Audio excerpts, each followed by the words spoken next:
And now, a man with many more feelings about the love boat than military strikes on drug boats. Adam Carolla. Yeah, get it on. Got to get it on. No choice but to get a mandate. You get it on. Sal, you know, from Impractical Jokers, probably mainly, and we'll talk to him. RUDY PAVICH is in studio. I told Rudy to write down a couple of practical jokes that he's either played or had played upon him. Mm-hmm. I wrote down a few myself. Sal will have stories, I'm sure, because I like those. It's a bygone era. So we'll get into that.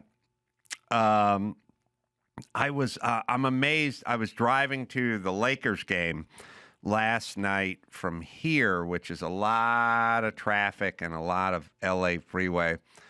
And I have a sort of minor obsession with people, not angry people or violent people or anything people, just sort of get involved, insert themselves into situations, people. Sure. Yeah. Because I think it sounds so counterintuitive to me that I think ultimately, like, I'm not into beheadings. But if I was in Hamas, I might be into beheadings. And then if I was into beheadings, it probably wouldn't bother me. Mm-hmm. But I'm not into beheadings. So for me, I go, holy crap, this is unthinkable, you know, but not if that was a thing that I was into, you know. And I suppose there's a version of that of like, well, I build houses. And then some people will go, well, I could never, ever. And I go, I know, but to me, it's not that impressive because I do it and I understand it. When people get involved with stuff that don't need to get involved in and sort of insert themselves, especially in an aggressive way, and you could have just kept walking and none of this would have ever happened, I'm very interested in that because it feels so counter to what I would ever do. Yeah, watching people plug up traffic on the 15 because they are protesting Palestine or Israel, you're like, dude, we're just all trying to get to work. Hey, you're laying down, you've hot glued yourself to the pavement. Mm-hmm. I'm driving on the freeway, and the thing about me, and everyone should know this, I have been driving in LA for for 45 years. 45 years in a town riddled with illegals who don't know how to drive, who are totally uninsured and drunk. Mm-hmm.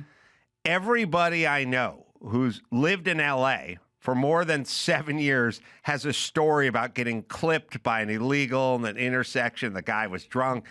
Dawson, I had a moment on the 5 yesterday when I saw a full-size Tundra with an extendo cab on it in that gunmetal silver, just trucking down the 5. And for a second, I did a Miho where I was like, Dawson. Yeah. Dawson, that's Dawson. I missed that truck Except so for Dawson. It was taken out by a Camry. A Camry driven by somebody whose grandparents and dad never drove. Who just decided to make a U-turn from a parked spot over 3 lanes of traffic. Were they illegal? Right in front of the right rear tire. Hispanic or illegal?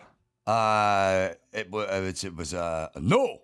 Oh, Armo. Yeah. Okay.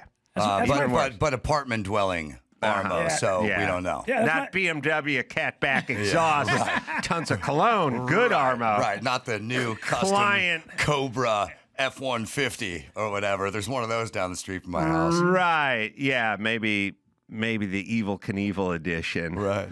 Which I like, or the Shelby F-150 truck. Shelby, yeah. Yeah. Mm-hmm.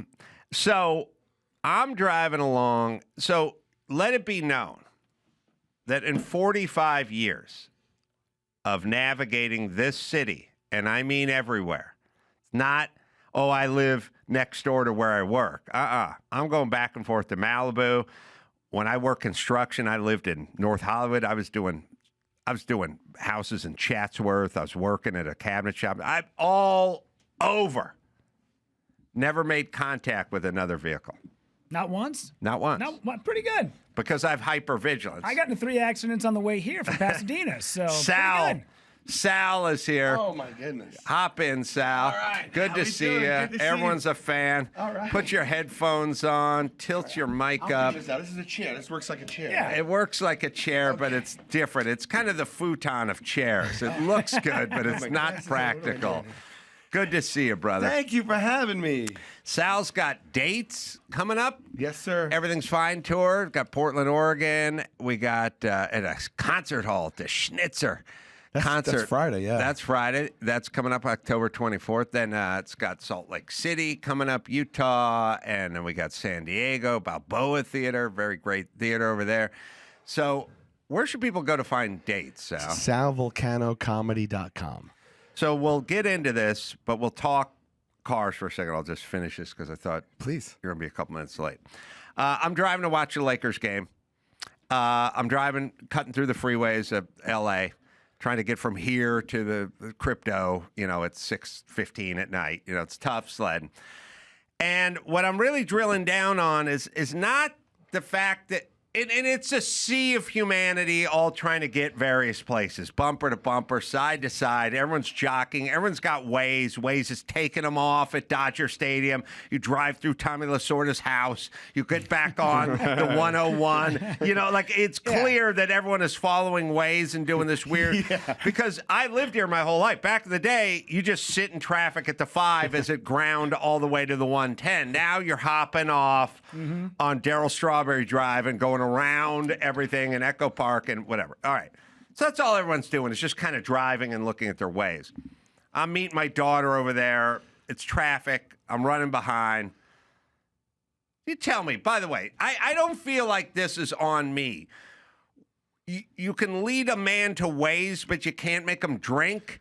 You know, like where you keep saying, like my daughter, she's in La Cañada. I'm over here. I go, I'm at work, but I'll meet you at the VIP, at the Lakers crypto. The game starts at 7. I'll meet you there at 6:15 out front. And she goes, well, we're gonna Uber. What time should we leave? I go, check the Waze. Just check the Waze. Right.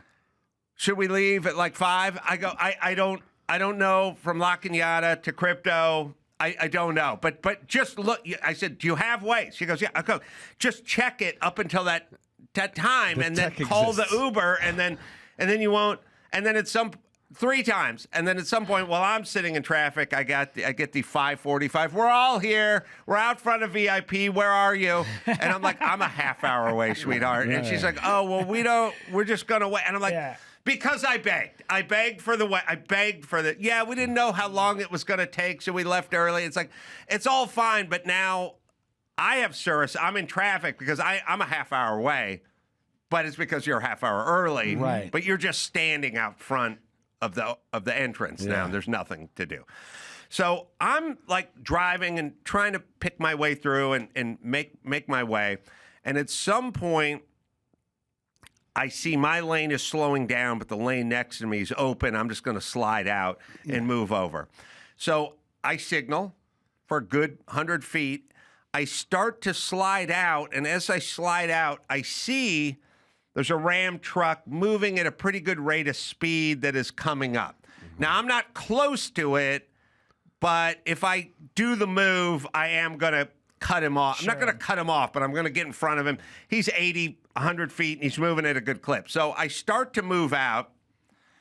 I get about 3 feet out of my lane. I see in my rear view the guy's trucking down, and I move back into my lane. He pulls up next to me, slows down to my speed, and just starts riding the horn. And I'm like, are other people allowed to drive on your freeway? Right. It's like, I tried to change lanes, but then I saw you. So then I moved back. You couldn't have played it better. Yeah. I guess I could have never been born, according to the guy in the Ram. And that would have been celebrated at his house. Yeah. But short of being stillborn or having a rollover type thing with my mom because she was overweight. I started to do something, and then I saw you, and then I moved back. Right. So then he slows down next to me. Now he's not moving the pace of the lane, and he just starts honking the horn, just riding the horn. he's got his girl in the passenger seat too, which is weird. Like I don't showboating. right. So he's like, nah, and I'm sort of looking at him, going, I don't know what you want from this. I started to change lanes. I saw you, and I moved back, and we never came. He didn't jam on the brakes. He didn't do anything. The only time he used his brakes was to stop next to me. So I'm like, okay. And so I just start going along, and now we're a couple 100 feet down the freeway, and I'm sort of making time on him. I'm coming up, and now he starts cutting me off intentionally, like doing a slow motion. You know, like a kind of like, I'm going to run you off the road, but in a deliberate kind of slow way so that I can start moving to the shoulder. Wow. He's at 45 degrees applying the brake. And I'm like, how much punishment do I deserve for this thing? And also, what are your expectations when you get onto a crowded LA freeway? That everyone will just queue up and then part when you come through and then queue up again when you're gone? Or like... Also, there's no way he's only doing that to you. Oh, no. This energy is being output for the entire drive to everyone. And he'd probably done it to Kimmel. He's probably done it to Rogan. He's probably done it to Stanhope. Anyone even associated with the Man Show. Yeah, you're right. Maybe even caught Mark DiCarlo back in the day. And That's thought a he was special me. gal who's with that guy. So then I'm literally like... There's a part of me that wants to like pull over and just fight, like, because I'm just like, I really, this, now you're cutting me off. And then he sort of, tacks back, and I don't care because I drive race cars. It doesn't matter. I'm not like, I'm just like, all right, we'll do the dance of the tards. And then at some point we pull up another like quarter mile and he sees me coming up. He does the move again. Wow. And I'm like, how little does it take this? And by the way, what if I really did, like, what if I made contact with you? You'd get out of your car with a swinging a tire chain, like, over your head? Like, what happens when something really happens in your life? This is me trying to change lanes, seeing you and moving back into my lane. That's all. No brakes, no contact. No, you're coming I saw him way down the road coming. That's weird, right?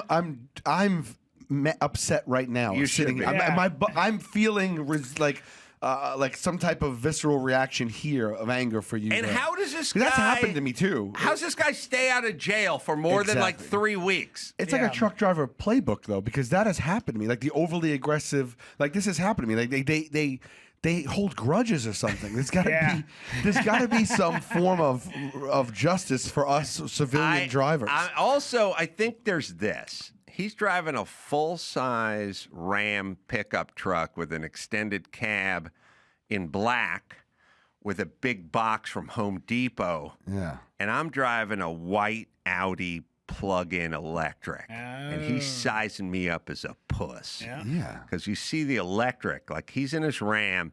See, if I'm in a black Ram with some Tough Mudders and a lift kit and some some nuts hanging from the differential, he's not doing this. He sized me up as some California plug-in pussy. Yeah. Those nuts are probably actually a form of a prevention. I've said you get those nuts on there, and then they see that, and they're like, all right, let me just back I've off. said this many times. I never liked the nuts, but now I'm seeing a different application. The sticker you want in your window at your house is the NRA. Yeah. Not the one to the fireman going, we have 9 cats. Can you save? Make sure you save Gus. He's hard of hearing. Like when you put all the cats, you're getting robbed. Yeah. NRA, not getting robbed. You need F the dog, beware of the owner. Right. This house insured by Smith & Wesson. Right. Then Dixie flag. Then the NRA sticker. No one. Who's kicking in that door? Yeah. Yes. And then maybe a baby on board for caution. But that's Just show you your sensitive side. But the baby's got a Nazi tattoo and a mohawk, Yeah. I marvel at A, how easily people are set off, and then B, what is their interpretation of what transpired, and then C, what do they expect out of life? Because I tried to change lanes on a very busy, it was 6 p.m. downtown LA, packed.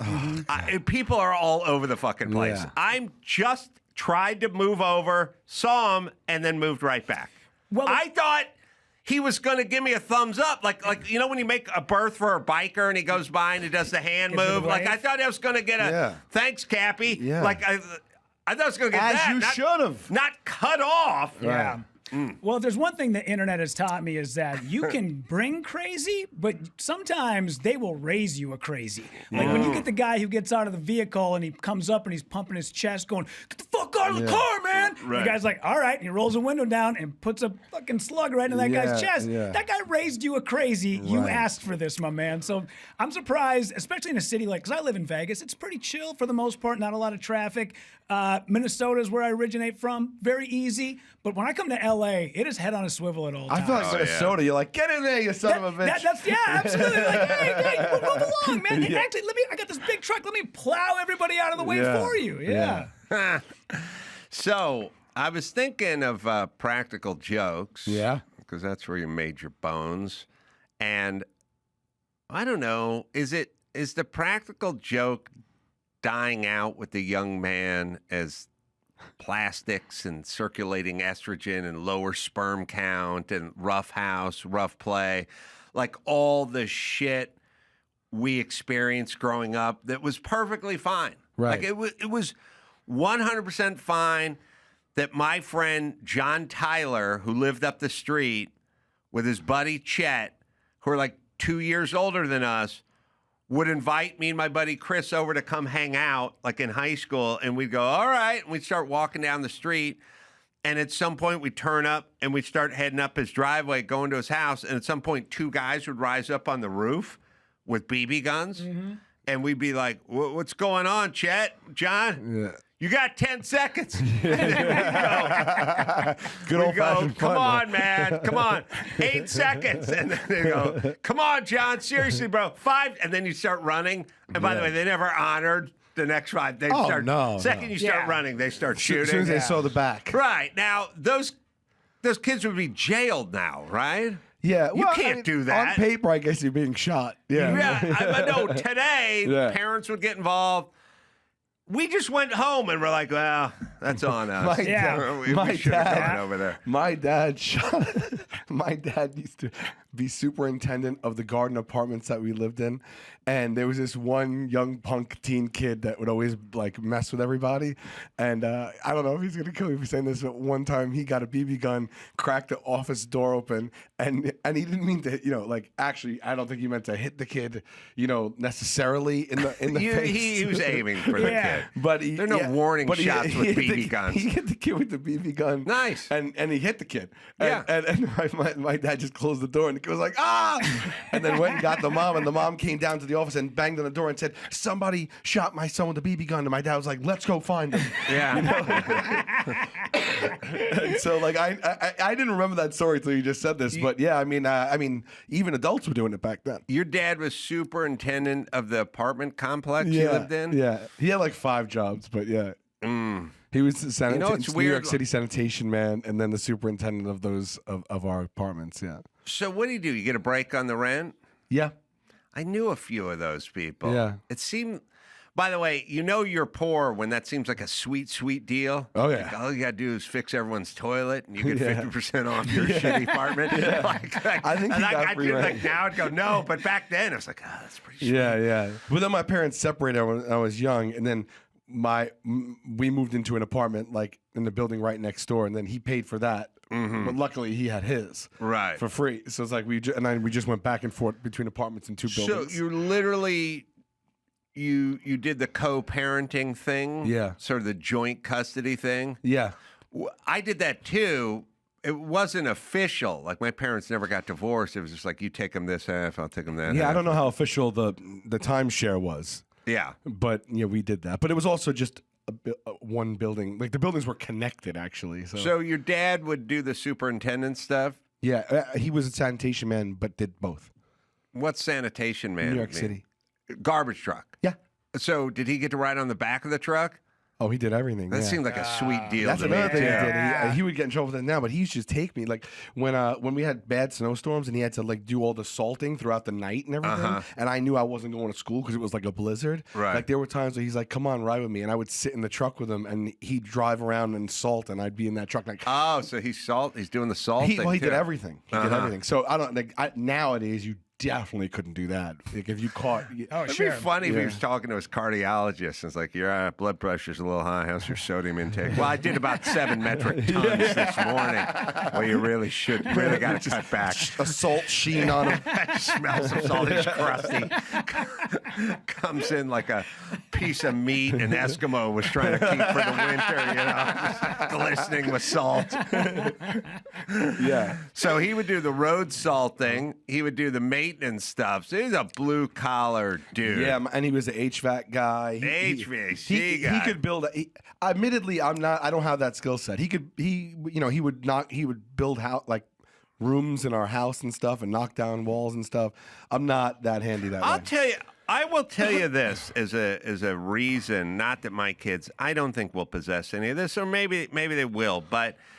I talk to guys that are in the white-collar world, in show business. I was just hanging out with Nick Santora, who writes Reacher and Prison Break and every movie. He does everything. And whatever the Schwarzenegger series is, and he does it all. But every time that guy opens his mouth, he has such reverence for his blue-collar dad, and it's like you make you make 150 times as much as your dad ever made, and whatever. It's like, my dad, he knew a tuck trowel from a bullnose trowel, and he could build, and there's like a reverence, like a real salt of the earth, pardon the pun, My dad kind of is reverence. like, to this day, a superhero to me. And that's what I'm saying. I don't think my kids will have that with me. Like, he's a douchebag. I like to talk. Yeah, he knew what a hammer was. What of it? But it's like one more, like when you're just sitting in a cubicle pushing paper, kids don't wax poetic about that, but when they go, my dad could fix any car. He would build me a go-kart, they have a real visceral reverence for that guy who worked with his hands, and I think that's good. I think you should strive for that. Like your kids should see you build them something. Yeah. More than IKEA furniture. Yeah. I can build some IKEA, but you're right. I would have loved to have learned that skill set. Hims hair. Well, hair loss isn't just about hair. It's about that moment when you look in the mirror and think, all right, when did this start happening? But you shouldn't have to stress over it or spend a whole bunch of money or weekends trying random junk that doesn't work. That's where Hims comes in. They make it simple, personalized, expert-backed care for guys who want results, real results. That's right. Their ingredients can stop hair loss and start regrowth in as little as 3 to 6 months. And best part, it's all online. You talk to a provider from home, get your plan, and have it shipped right to your door. No surprise fees, no awkward appointments, just real care that fits your life. Think of Hims as your digital front door to getting back to your old self. 100% online, trusted, and designed around you. It's Hims, right, Dawson? For simple online access to personalized and affordable care for hair loss, ED, weight loss, and more, visit hims.com/Adam. That's hims.com/Adam for your free online visit. hims.com/Adam. Individual results may vary based on studies of topical and oral minoxidil and finasteride. Prescription required. See website for full details, restrictions, and important safety information. Home title lock. Well, if you're a homeowner in America, you need to hear this. There's a kind of real estate fraud going on. It's all around us now, and it's called title theft. The FBI has been warning about this, and yeah, your home equity, well, that's the target. Here's how it works. Criminals forge your signature, use a fake notary, file one document, do it with the county, and on paper, they now own your home. They can take out loans against your equity, even sell your property, and you don't find out until notices start showing up in the mail. That's why I partnered with Home Title Lock. They can help protect your home equity and tell you if you're already a victim. Don't wait until it's too late. It's Home Title Lock. Right, Dawson? Use our promo code Adam at HometitleLock.com and you'll get a free title history report and free trial of their $1 million triple lock protection. That's 24/7 monitoring on your title records, urgent alerts to any changes. And if fraud occurs, their U.S.-based restoration team will spend up to $1 million to fix it. Find out how we trust Home Title Lock. That's HometitleLock.com. Promo code Adam or use the link below. I feel like there's things I want to do now when I get a little time.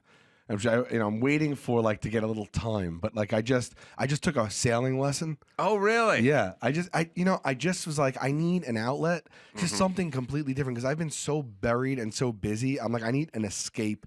And it was just something I was like, it never crossed my mind. And then I was like, you know what? That might be really intense and I might love it and it might take a lot of energy.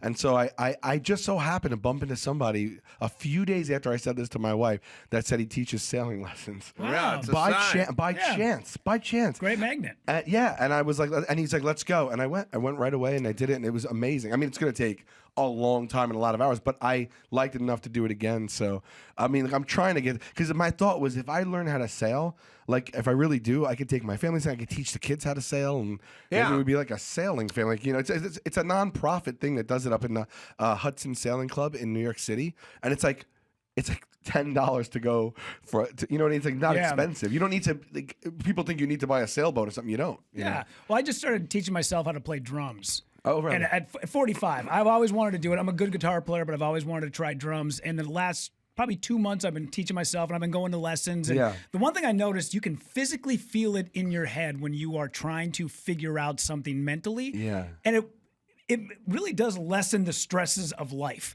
It gets your mind off of what's going on with the kids. I just found out my daughter's car, we got to get a new transmission. $7,000 I got to come up with to get this thing fixed. That sucks, but for a half hour, I can sit and pound on this drum set. Yeah, exactly. And figure things out and try to work out, different time signatures. Oh, that's a 16th note. This is an 8th note. And you realize that while you're putting this together, it sort of puts it, because now I take what I'm doing with drums and I'm looking at it as jokes. Oh, if I move this syllable here, you get a little bit, it feels a little off. It feels different. Oh, if you move this word here, it's a little different. Does any of the knowledge, dexterity, and that you have for, you said guitar, does any of that translate? I mean, it's two completely different physical movements, right? Yeah. But because you have rhythm and timing and that kind of thing, are you starting a leg up when you start the drums, or is it still this isn't what I do with guitar, so I'm picking up 2 sticks, I'm starting at 0? A little bit, yeah, because I've already played with bands. I know how to play bass. I know how to play guitar. So I've already been in it, so I can feel it. So that inclination carries. Yeah, but trying to get out of just doing this, right? How do you, how do you make it? Yeah. I missed that commercial. Yeah.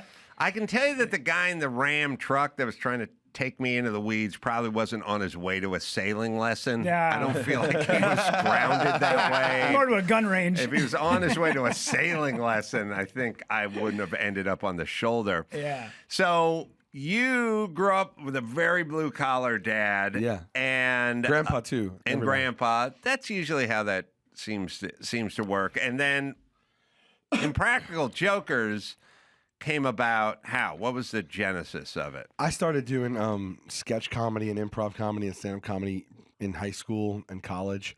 And then the guys on the show with me, I've known since I'm 13. We met as freshmen in high school. And we all were kind of doing some form of comedy. And then we got back from college. We were all doing it still. We said, let's try to do it together. So we started performing locally. And then there was an online competition for sketch comedy. Oh, really? In 2005-ish. And so we started filming sketch comedy videos and putting them online. And it turned out it was driven by NBC, and they were looking to find talent cheap. So it was like $1,000 a week. They would give you a topic, and you'd have to film a sketch, a short video based on that topic. And we started doing them. It was like audience vote, internet vote, and we'd win $1,000. We won it 11 times. We had broke, so we were like, oh my God. And we started culling all these videos. And so when YouTube and MySpace started, we had 30 videos to dump on there. And when we dumped that much content on it, they started featuring us on their homepage. And so we started getting a lot of views back then. Anyway, it turns out that NBC, what they were doing was they chose the top 5 winners on that, and they filmed a pilot for television hosted by Carson Daly. Oh, really? And it was a battle of the sketch comedy troops. Yeah. It was the battle of sketch comedy, the best sketch comedy troupe. And they took everyone's #1 video and put it up against each other, and the winner would get $100,000. They shot this in a studio and everything. We won. Wow. It never got picked up, but we still got paid. You got the $100,000. Yeah, and so from that, producers on that show introduced us to their agents. That's how we got an agent. And then we had a bunch of general meetings set up, and we were like, why don't we just go prepare now? Because general meetings are such bullshit meetings. And we just sat down 1 week before these general meetings and conceived of 3 ideas. One of them was this show. And we went with our cell phone cameras into Times Square and shot a few sample bits of it, cut it together, and brought that sizzle tape into the general meeting. And we got offers that week from MTV and True TV and sold that show in the room, which has, by the way, never happened before. Since I've pitched 100 shows, I've gotten one other one picked up, and it was never in the room. So it was just the right vehicle for us at the right time. In the room means they agree to it while you're sitting there versus, we'll get back to you kind of thing. They said, we'd like to buy this. Yeah. It was, and they never do that. Well, they don't do it because they don't have to do it. Right. Because they just go, well, let's let them leave and then we'll talk about stuff. Or Yeah. whatever. I mean, as a matter of fact, I've been in so many pitches where I feel like, oh, they love this. This is, and we never even hear from them again. So it was just an anomaly. But I'll tell you what I learned from trying to do a couple of sitcoms or being a star creator of a sitcom where they have to like audition your wife or your son, where they audition people. The producers, when the woman who's supposed to play your wife sucks, they go over the top. That was so good. That was so good. That was so good. When the person is really good, that means they're like really in the running. People are like, they're into, I'm thinking about this mode. I'm not in heaping bullshit praise mode, like trying to get them out the door. Now I'm calculating, like, is the right age? Could we free her up? Right. So what they do is they don't do the praise heap. Because I've heard, oh man, best all day, best all week. Thank you. You'll be here. And then as soon as the door shuts, like, okay, she's gone. Yeah. You know, like but it's like when they get serious and they don't heap praise, they just start going, are you based in New York or LA? Right. And then they go, I'm LA. What's your availability? Like they get serious, they start asking questions, but they stop complimenting. Right. Because they're in. Now it's like you're buying a car now. You're not going, oh, it's so pretty. You're like, you got a lease rate. Right.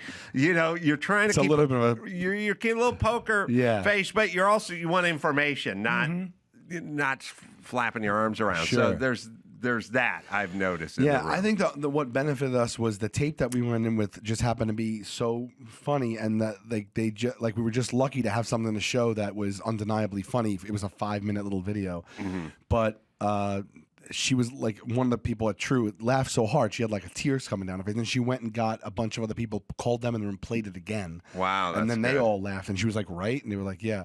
And then she was like, I really like this. I kind of want to offer you guys this right now. We had met with MTV 2 days earlier, and they did the same. But they didn't want to do our show exactly as we brought it to them. They wanted to make it a game show. We weren't on the show. Contestants competed. And they'd have a rotating cast of any comedians telling them what to do. And we were like, we think it'd be better because like this plays to our skill set. We know each other, and we do improv. So like if we are reoccurring, people will be invested in us and like the character and want to come back. And that was our take on it. So then we told, because we said to her, well, we got an offer. And she was like, was it from MTV? And we're like, yeah. She's like, I knew it. She's like, don't go with them. They famously don't pay.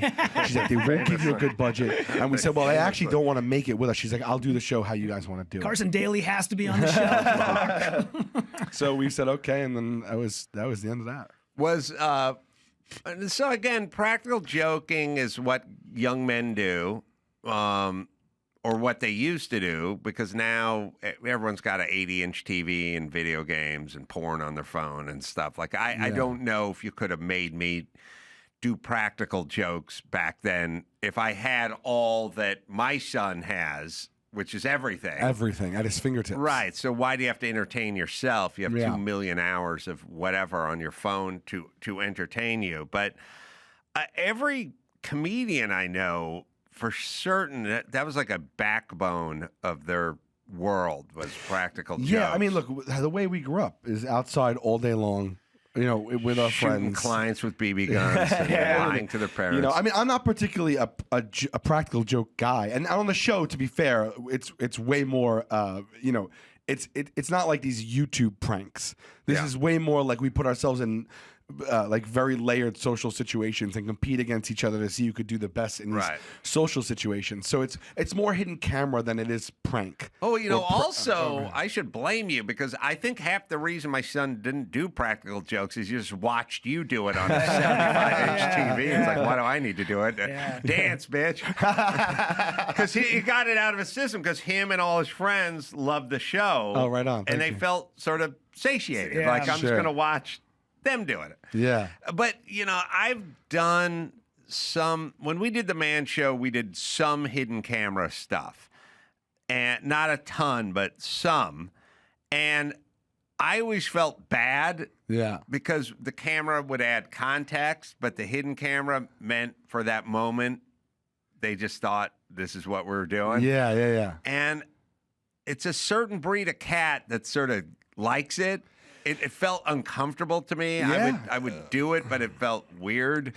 Well, that's the basis of the show. So two things we did was we kind of took that element out of it because it's always on us. We throw each other under the bus, so we're not really feeling bad for the mark, so to speak. Right? They're participating in it, but sorry about that. All right. So we're like trying to compete against them, and it's like what I want the most out of someone is not for them to be angry or scared, or I want them to be confused. Mm-hmm. That bewildered state is where I think a lot of the comedy comes. Mm-hmm. Yes. You know what I mean? And then the other thing is that like we made that uncomfortableness be a hallmark of the show. So we knew right away, well, I don't want to do that. And so what if I don't want to do that? And it's like, well, then you could say no and then you'll lose. Right. But there's funny in the failure. So we made sure that we were able to like be like, well, that's too much for me. I'm not doing that. You know what I mean?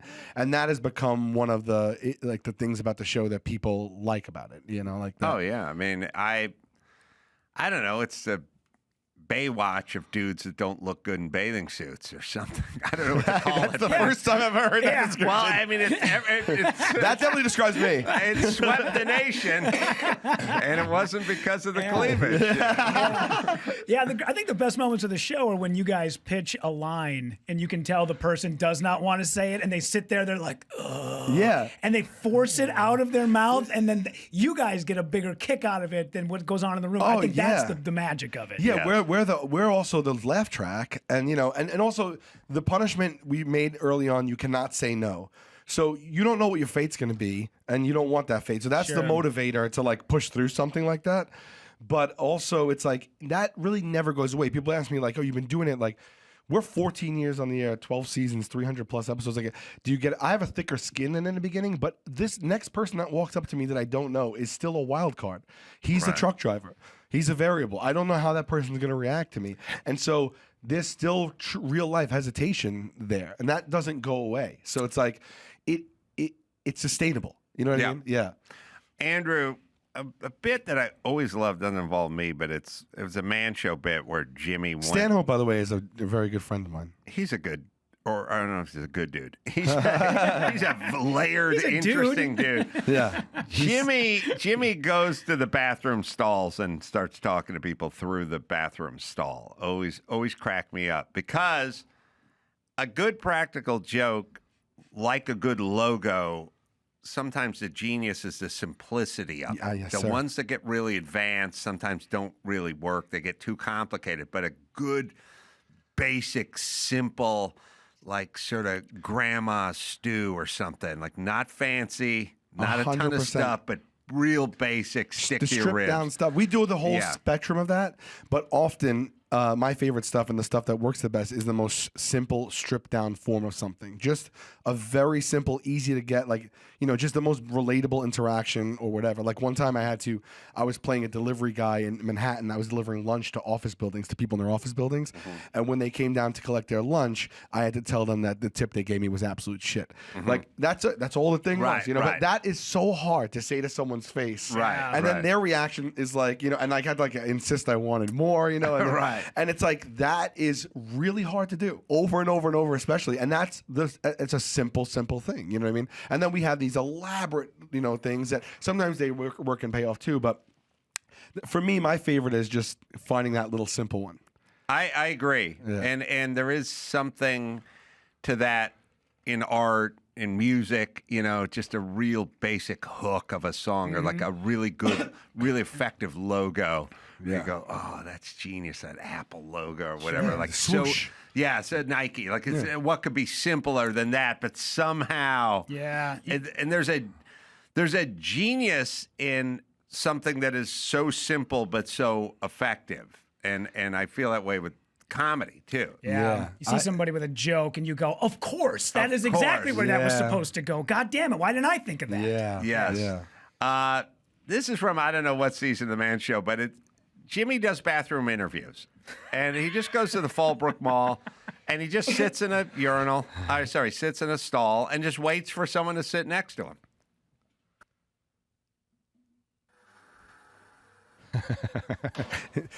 Can I say one thing? Pause. Go ahead. When just the idea before it even begins makes you laugh. It's like when the premise. When the premise makes you laugh, you're when good. You see the guy walk, I'm laughing already. I know. Nothing's happened. You just watch a guy walk in, you start laughing. Yeah. Right.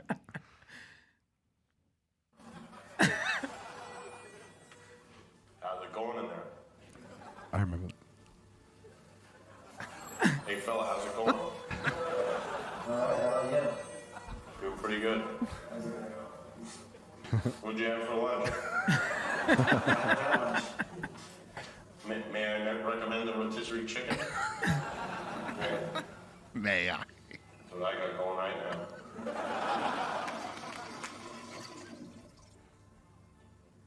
How's it going? Think you can guess my name? I'll give you 5 guesses. John. John? No, that's not it. That's one. Josh. Josh? No, it's not Josh. It's right on the J. Bill. No, not Bill. Not Bill. That's 3. You got 2 left.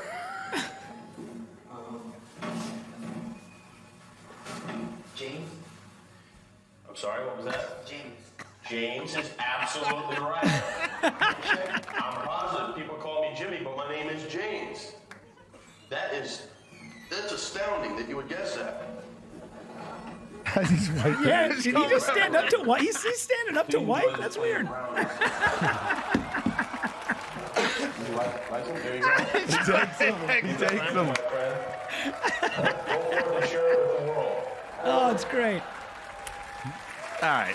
You get it. The reason that's super genius, simple. Yeah, you're right. When the first guy walks through the door, you start laughing. Yeah. Also, the vulnerability is the foundation of that already. Right. Like, everyone knows how vulnerable you feel when your pants are around your ankles. Yeah. And everyone knows you don't want to speak to anyone in there. Right. They put themselves right in that situation. Right. And that makes that's uncomfortable. That's actually the original. When we pitched the show, it was called Mission Uncomfortable. Right. The network gave us this stupid name of Impractical Jokers, but and the other thing is, it's just so funny that the guy.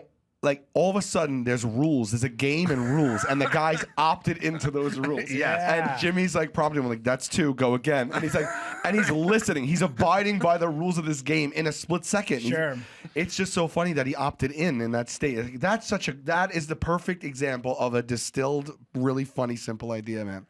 And that anybody could It'll come never up not be with, but funny. no one does. And also the fact that there's no auxiliary cameras. There's just the floor one where you just see their feet while they're talking. That there's no overhead something. Yeah, and we've or tried any to of film that. in bathrooms. You can't. That's the way around it. That's the only way around it. You're not allowed. We filmed. We went to the track. We went to the Hollywood Park, I think, and we wanted to figure out what would happen if you just floated a $20 bill at the track in the toilet with yellow liquid in it. And like, how many of those degenerates would go for that? 100% of them. They're going for it. And what if we floated a deuce in there too? And we realized, yeah, guys should just go in and like rinse it off and roll it up, do a little coke. So, but what we didn't really count on is we did get clearance to put cameras in their bathroom, but we had the camera in the stall. And we had to film the toilet bowl. Yeah. And guys would walk in and start dropping their pants, and we were like sitting in Video Village going, oh my God, no. Like we didn't count on this. Oh, that's crazy. It was crazy. And yes, nobody has contact, so you don't know how the person sign. We would get That's everybody crazy signed. Well, I mean, it was like when we did Crank Anchors. Like, we'd get people so irate, they'd hang up on you and scream, I'm going to kill you if I ever see you and stuff. And you have to call them back and go, hey, listen, could we? But you'd have to offer them like a Pizza Hut gift certificate or a windbreaker or something. Like, you must have had to grease a couple of palms to sign. You go... You like Knott's Berry Farm? And they go, yeah. I go, how about 2 tickets to Knott's Berry? And they go, all right, give me that. We ended up building a whole bit around that concept because it happened to us. They did a punishment where I was like in a waiting room one-on-one with someone, and it was called... So basically, we made up a fake prank show called Dumb Fucks. And so the person would be sitting there. I'd sit there with them for a few minutes, make nonsense chit-chat, ingratiate myself. And then there'd be like a $1 bill on the floor or something. Some very, very simple, silly prank, like low-hanging fruit. They go to reach for a $1. I'd pull it with a string. And then I go, congratulations, you're a dumb fuck, and you're on Dumb Fucks. And then a flash mob would come out, a sign would drop that said Dumb Fucks. A flash mob came out, a marching band, people juggling, like gymnastic people. And then I'd be like, I'm the host of a show called Dumb Fucks, and it's a prank show, and you are the dumbest fuck because you fell for that. And so I'm insulting them to their face, saying you're on Dumb Fucks. And this flash mob comes out, and they're like, what is going on? And cameras come out. And I'm like, thank you. And I pick up a mic. And then in a snap of a finger, everything goes away and everyone dissipates. There's confetti on the floor and everything. And then the whole point of it is then I have to go, would you sign this release? After I just called them a dumb fuck to their face. So that was like, we took the concept of that and made it into a bit on the show. And it's like asking for that release after that whole thing. It was like, you come in there like hat in hand, like, would you sign this now? Did you have to do it yourself, or did you have PAs or production, whatever producers do it? In this bit, because of that, because you were there. I did it myself. In the show, we have a team of producers, people that do to get the signage. And then if they don't sign, we try to go speak to them and introduce ourselves. Yeah, I was going to say, once you got bigger, then they would go, could you guys, the stars of the show, go out there because they probably recognize you? Yeah, well, if they didn't recognize us, it didn't matter. Sure. But if usually if they found out and they knew the show but didn't place us or something, then it would be okay. But we still get people that say no. Shopify. Well, you want to start a business, but a business can be intimidating to start. Lots fail. You need things in your corner, on your side. Shopify. Shopify is the commerce platform behind millions of businesses around the world and 10% of all e-commerce in the U.S., from household names like Mattel and Gymshark to brands just getting started, but you're going to hear of them soon. Get started with your own design studio with hundreds of ready-to-use templates. Shopify helps you build a beautiful online store to match your brand style. Get the word out like you have a marketing team behind you. Easily create email and social media campaigns wherever your customers are scrolling or strolling. And best yet, Shopify is your commerce expert with world-class expertise in everything from managing inventory to international shipping and processing returns and beyond. It's Shopify, right, Dawson? Turn your big business idea into with Shopify on your side. Sign up for your $1 per month trial and start selling today at shopify.com/Corolla. Go to shopify.com/Corolla. Shopify.com/Corolla. Huel. Oh, yeah. You guys heard me talking about Huel. The mornings. They can be a little chaotic. You're juggling the dog, the emails, the keys. You skip breakfast. You just grab some coffee and you go hustling out of the house.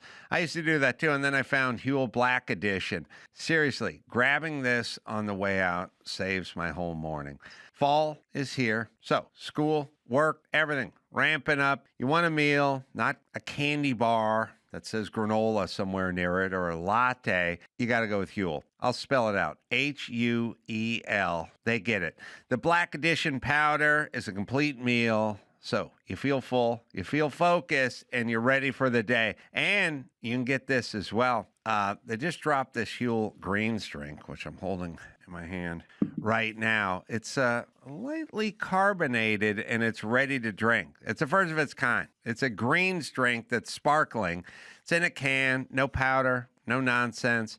Just pop the top and go. Made by real dietitians. It's Huel, right, Dawson? Try Huel with 15% off for new customers today using our code ADAM15 at Huel.com/Adam15.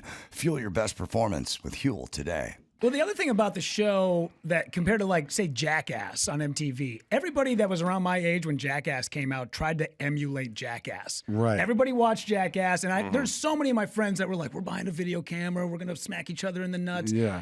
Your show came out, everybody watched it. I've never seen anybody try to go back, and we talk about how simple it is, but it's really actually complex and a very tough job. It's very complex. Yeah, I would never do anything the Jackass guys do. I know those guys, but that's accessible. But like, this is crazy. Like, people don't understand how many people are on staff and what goes into this. So it's like you have to, conceive the idea, then like kind of poke all the holes in it, and then get the network to approve it.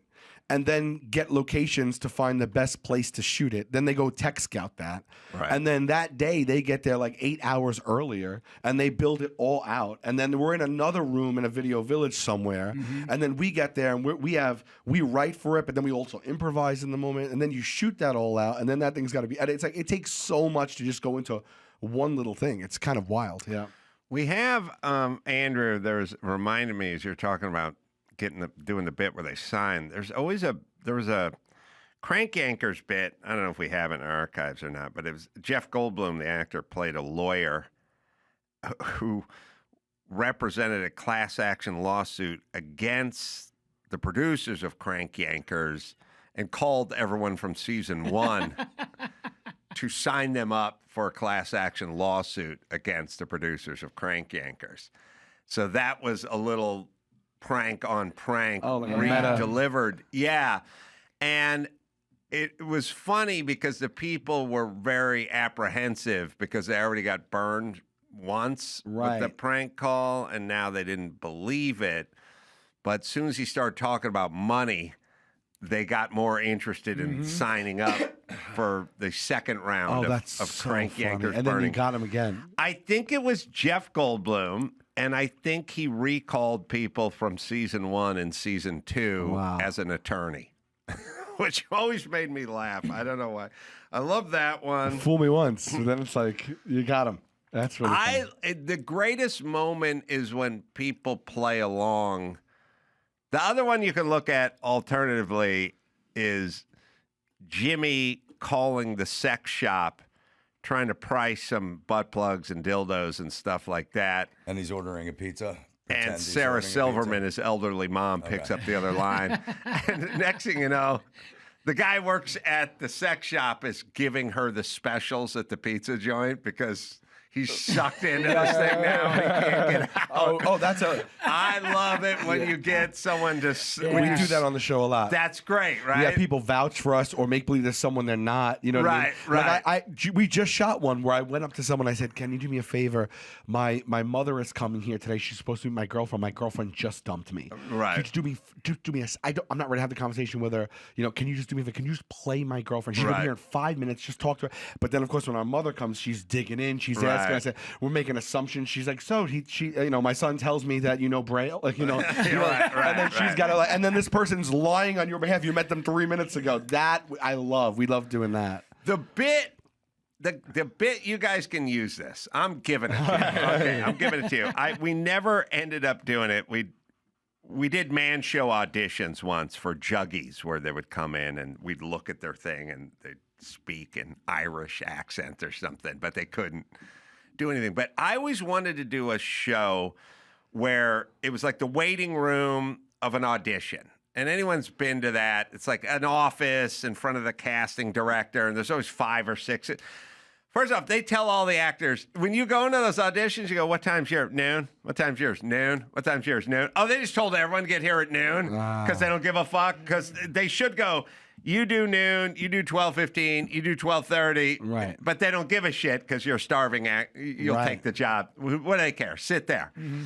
So everyone sits there, and then there's the sides, and they just sit and read the sides. I always wanted to do a practical joke where we had a plant actor, and they were sitting in there, and they're like, yeah, and they're looking at their resume, because the resume at the bottom always says, like, sword, no swordsmanship, or English and Cockney accents or whatever. Yeah.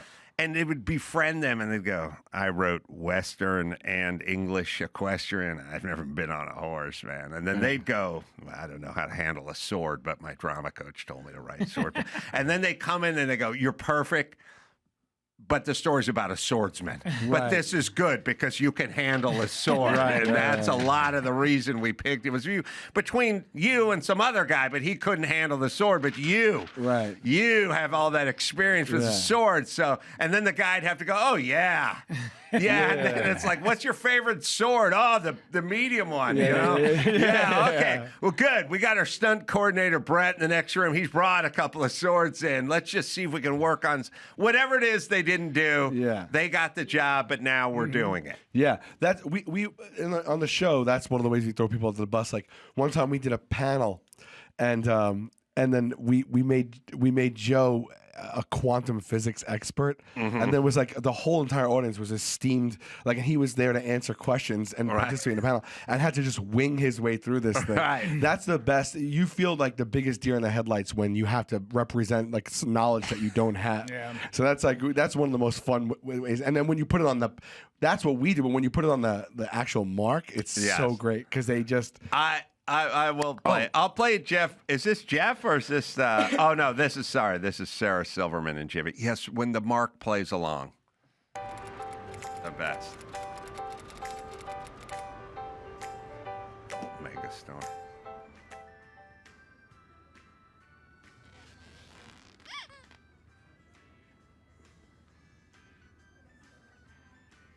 Little orphan anal. I also have to imagine what these people would have looked like. I also want to do a show where we put their puppet against the actual person and go, did we get what you looked like?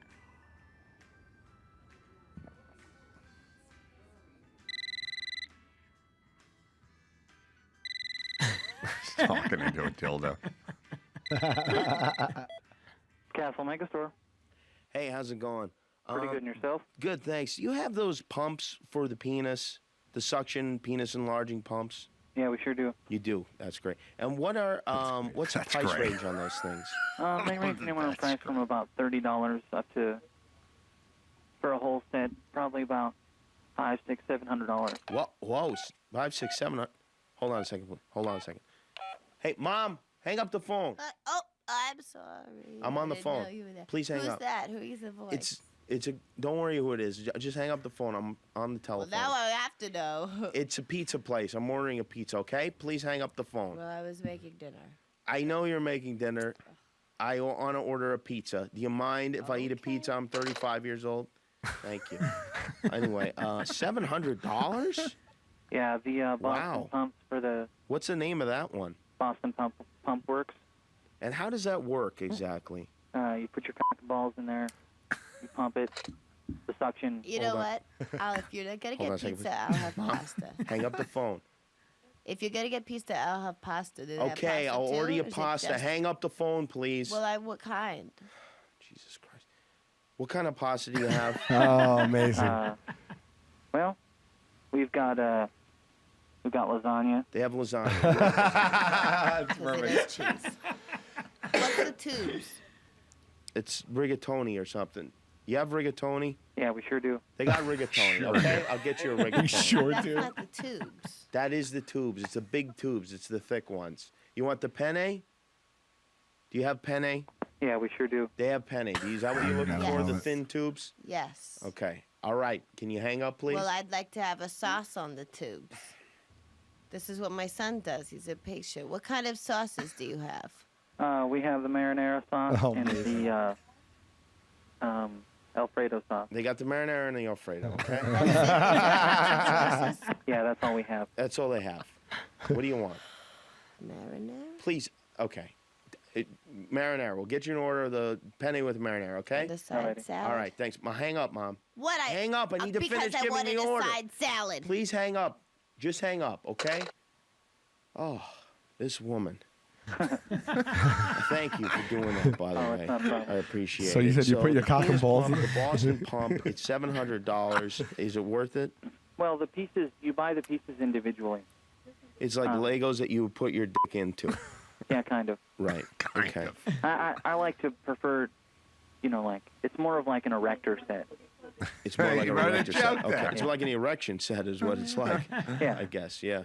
Can I return this if it doesn't enlarge my penis? What Mom, hang up enlarges the your phone. penis? Hang up the Does phone. the pizza enlarge your penis? You buy more toys? That you don't have enough under your bed that's in my house? I told you to hang up the phone. Now hang it up. I'm having a personal call here. Please hang up the phone. I pay the phone bill. I pay for my own calls. This man is on the telephone. He's trying to do business. Hang up. He's dusting. You take credit cards? MasterCard, Discover, and American Express. Okay, I'll be by around 8 then. All right, you have a good night. I'll see you then. It's perfect. That's perfect. Perfect.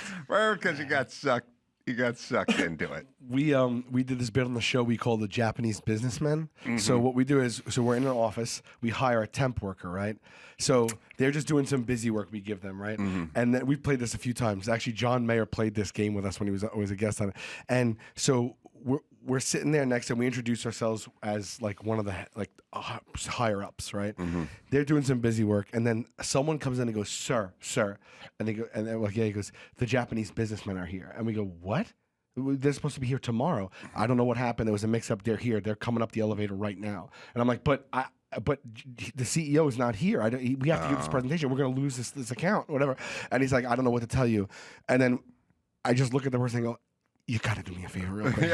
Please, can you just be the CEO of the company really quick? I have a presentation. It'll take care of itself. Right. Otherwise, we're going to please. And they just go, oh, okay. And then we hired 3 Japanese actors to come in. They come down the hall in suits and they sit down.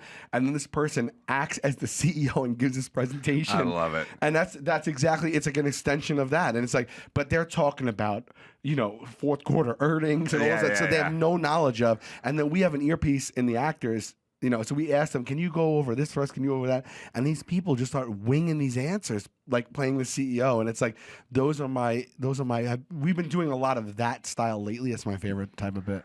I The agree. stakes are so high. Mm-hmm. And these people have no knowledge whatsoever, No, when you can draw them in, or when something happens that's serendipity, like you go, oh, we didn't even think of this.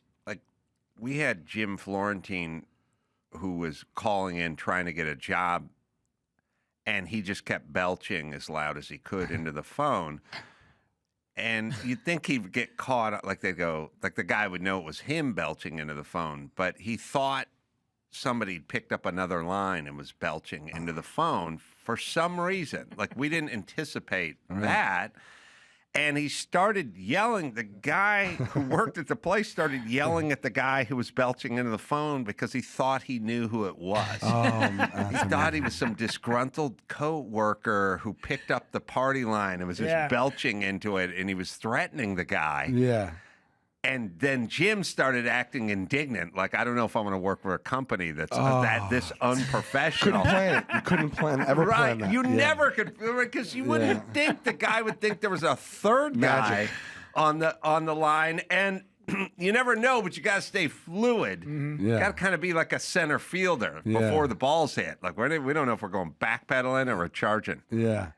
Yeah, I mean that's when that's magic. You know what I mean? When that happens, we had a guy waiting in the waiting room once, and we cut the lights went off, and then so we were playing the receptionist in that area, and so then when the lights went off, we just were like, yep.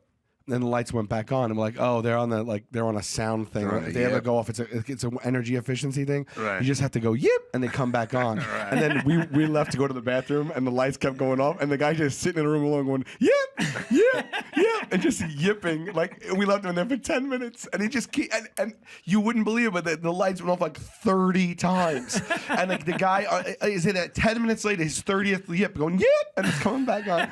And That's the best. Yeah. And you never know. Mm-hmm. It's so stupid, but it's just something about it is so simple and funny. You know what I mean? It's just like, it's ridiculous that he thinks yipping out loud would turn the lights back on. But yeah, I agree. But listen, it may be, I don't know if it's dying off, but it was something that was a big part of every guy knows childhood, the practical joke. Yeah. And it's according to my 19-year-old son, I mean, I've watched him and his buddies and stuff. They don't beat the shit out of each other. Yeah. The headlock is gone. The headlock was like 80% of my job was headlocks. You know, it's full Nelson. Full Nelsons and headlocks. That's all it was. Furniture knocked over and stuff. Like, I would like come into the room and my son, you know, when he's like 13, 12, whatever. He's just sitting on the sofa with like 4 of his friends. They're just like sitting there. And I would like walk in. I'd go, why aren't you guys wrestling? Roughhousing. Like we're watching TV. Yeah. Well, like you know? Elementary schools teach that it's bullying. Yeah, practical right. jokes and nicknames. Can't even have nicknames. Toxic masculinity. Yeah. Yeah, you're like, I thought I'd have a few broken coffee tables by now. Oh my God. Yeah, it was always about busting something in the house, furniture getting toppled over, moved around. Yeah. They could always tell. My buddy Chris's mom would always come back and see that the sofa was like cattywampus, like it was a little off. If you could see the indentations on the carpet where it used to be, you know, it was like 4 inches back from that, which meant we were just beating the shit out of each other. We had full-blown WWF wrestling. I know. It's like, I mean, dropping elbows off of the, like, literally doing it. Yeah. I know. It's so weird that they don't. I don't know. Again, it's like, I don't know, Grubhub and low testosterone counts and low sperm counts. And like, I think there's Wait, what something. does Grubhub have to do with it? The food being dropped off while there's, you know, movies on demand. And like, they'd all just be sitting there eating chicken fingers. Like and they'd be doused in ranch. You know, it's like too much ranch. I think they're going to discover a correlation between intake of ranch and low testosterone and no roughhousing. Like if you saw a chart, like ranch was not a part of my childhood. Now they're dipping pizza into it. They're drinking it out of the container. You know, they're mainline. My kid had an IV with ranch in it just to eat fries. I didn't have ranch till I was about 30. I didn't know what ranch was a weird cool salad dressing. Dorito, maybe, but yeah, ranch was a weird thing that wasn't part of the offering, you know, and if you see the intake of ranch, you'll also see low T and no roughhousing and no rough and tumble play. Like it's ranch. It may be ranch that caused all this. I blame Big Ranch. I blame they're hidden there in that valley, trying to kill our kids. They're hiding in that valley because it was not people under 40. Cannot order food without a side of ranch. Sure. If you can't get fries or chicken tenders, you go, I'll do some. You have some ranch too. Like we had ketchup. Ketchup was it. Yeah, that's as far as it. That's as we went. I feel like it's all I need to this day is ketchup. I know because you're over 40. But if you're under 40, you need ranch.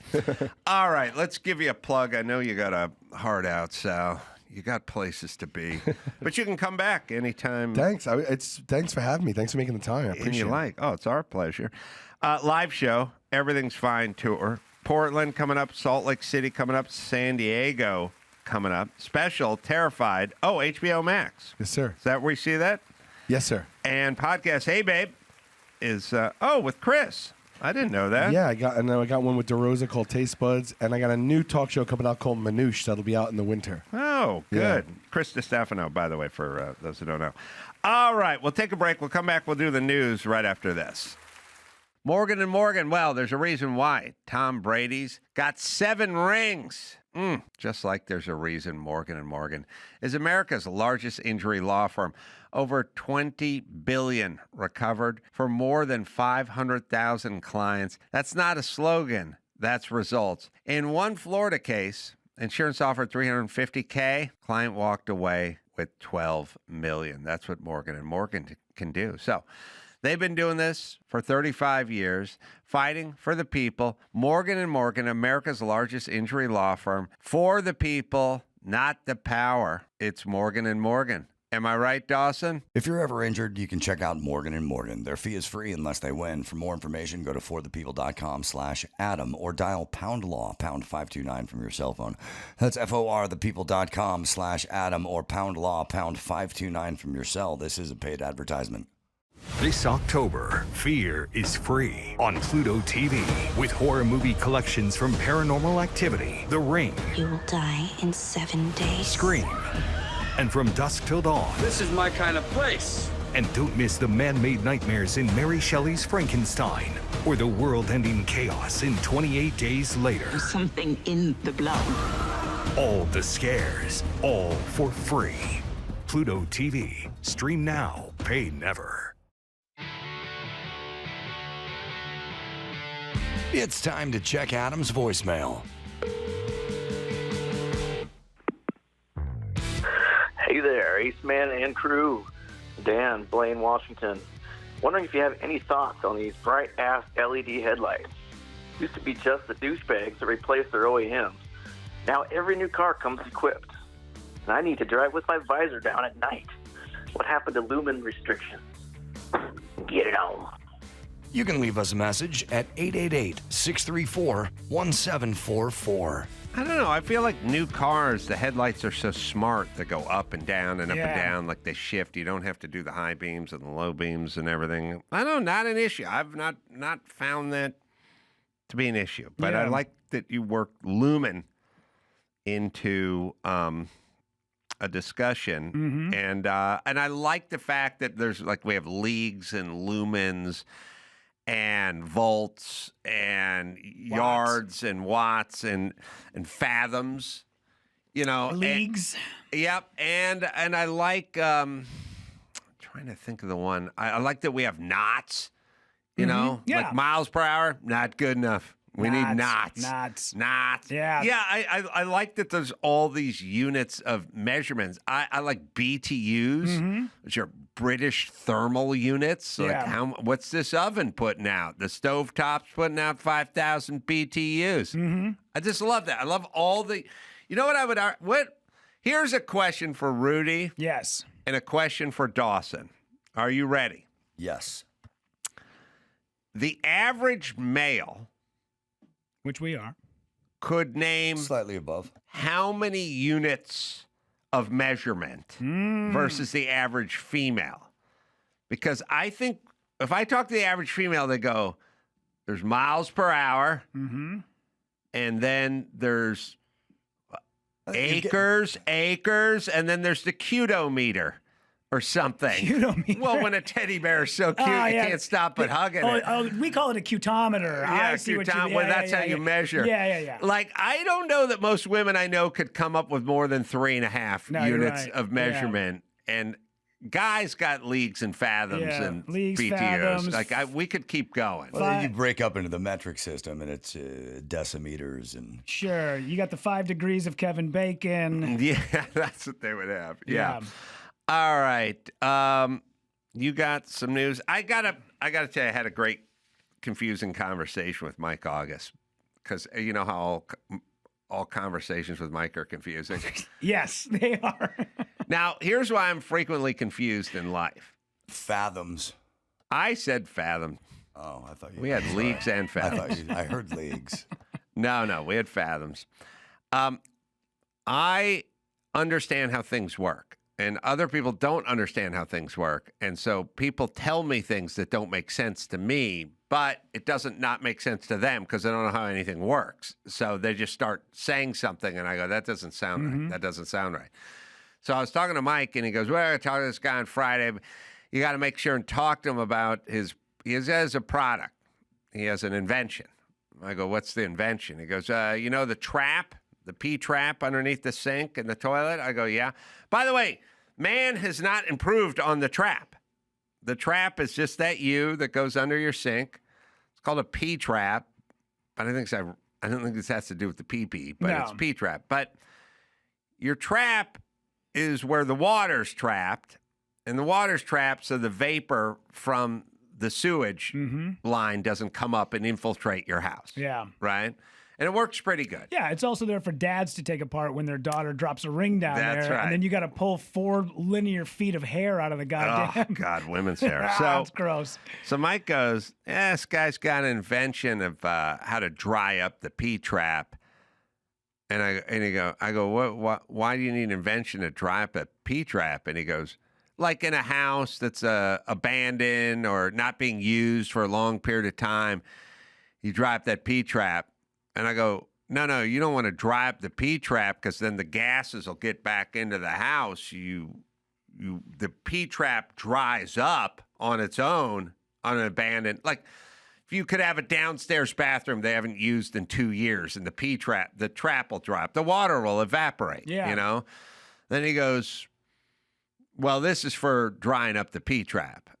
And I go, but why would you want to dry up a trap? And he goes, if you're not using the house. I go, yeah, but if you're not using the house, you don't want the gases from the sewer coming. You want the water. He goes, well, the water gets, now Mike's doing, he's off. The water gets bad, and you want to get that water out of there. I go, see, Mike, I think it's the opposite. I don't think you dry up. I think you want the water. Yeah, but the water will just be there forever.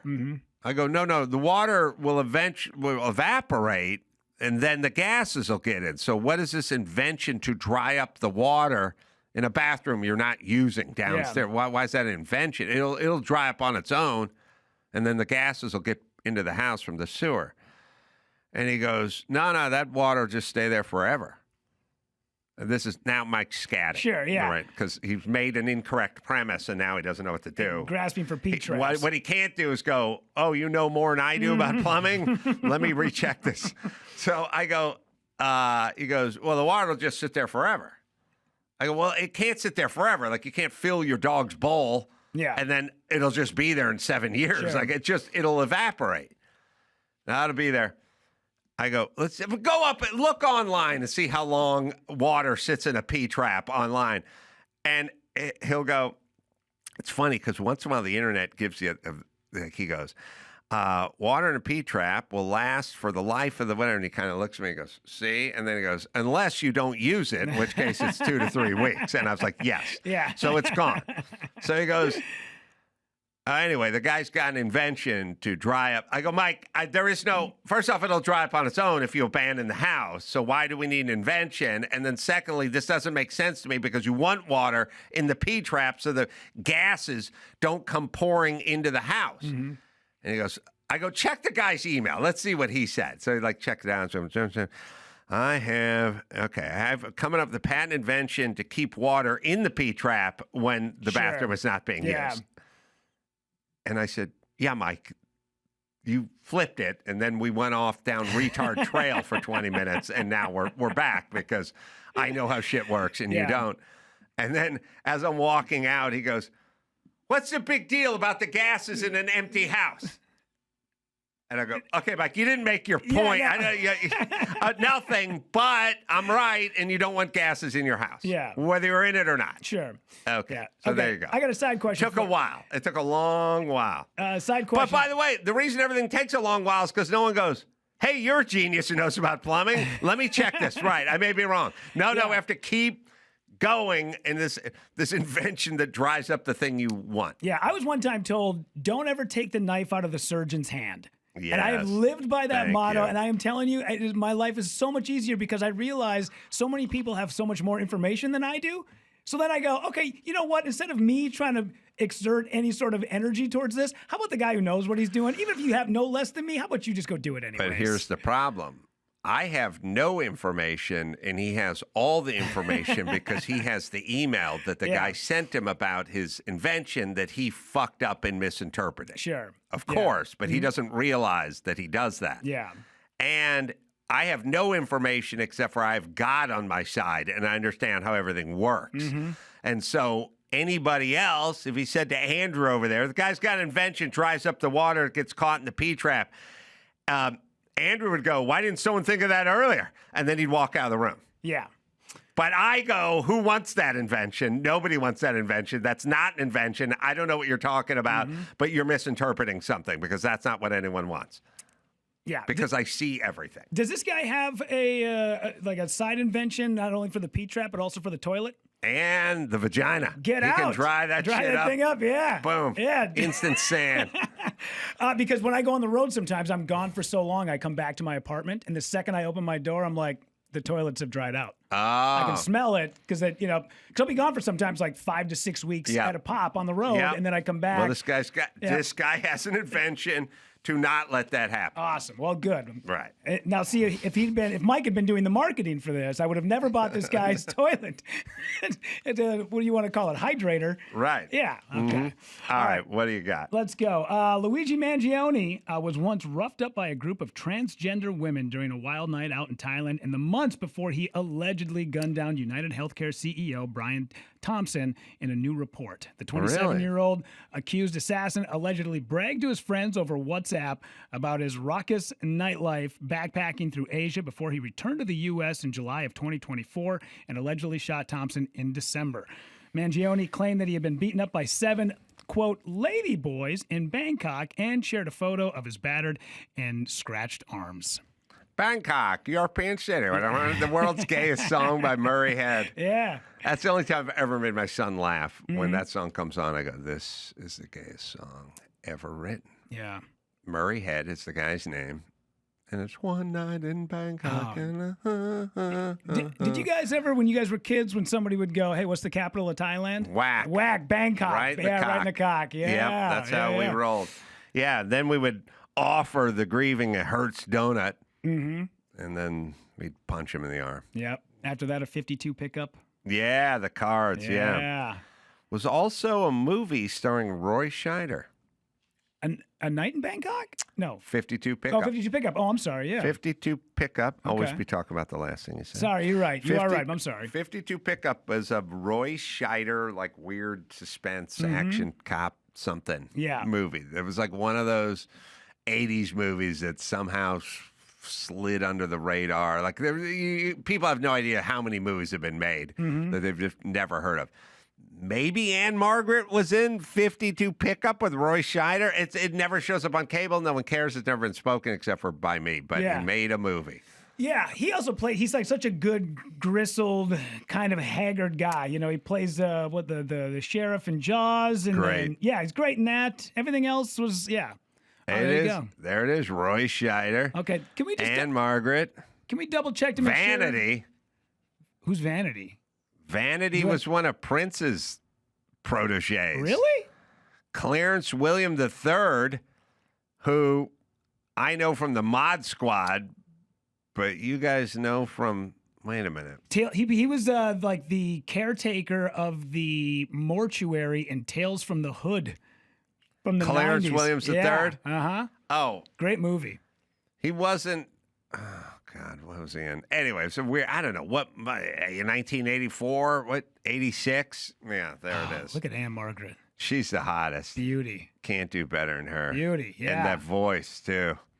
Anyway, all right, where were we? Roy Scheider. Yeah. Luigi. Yeah.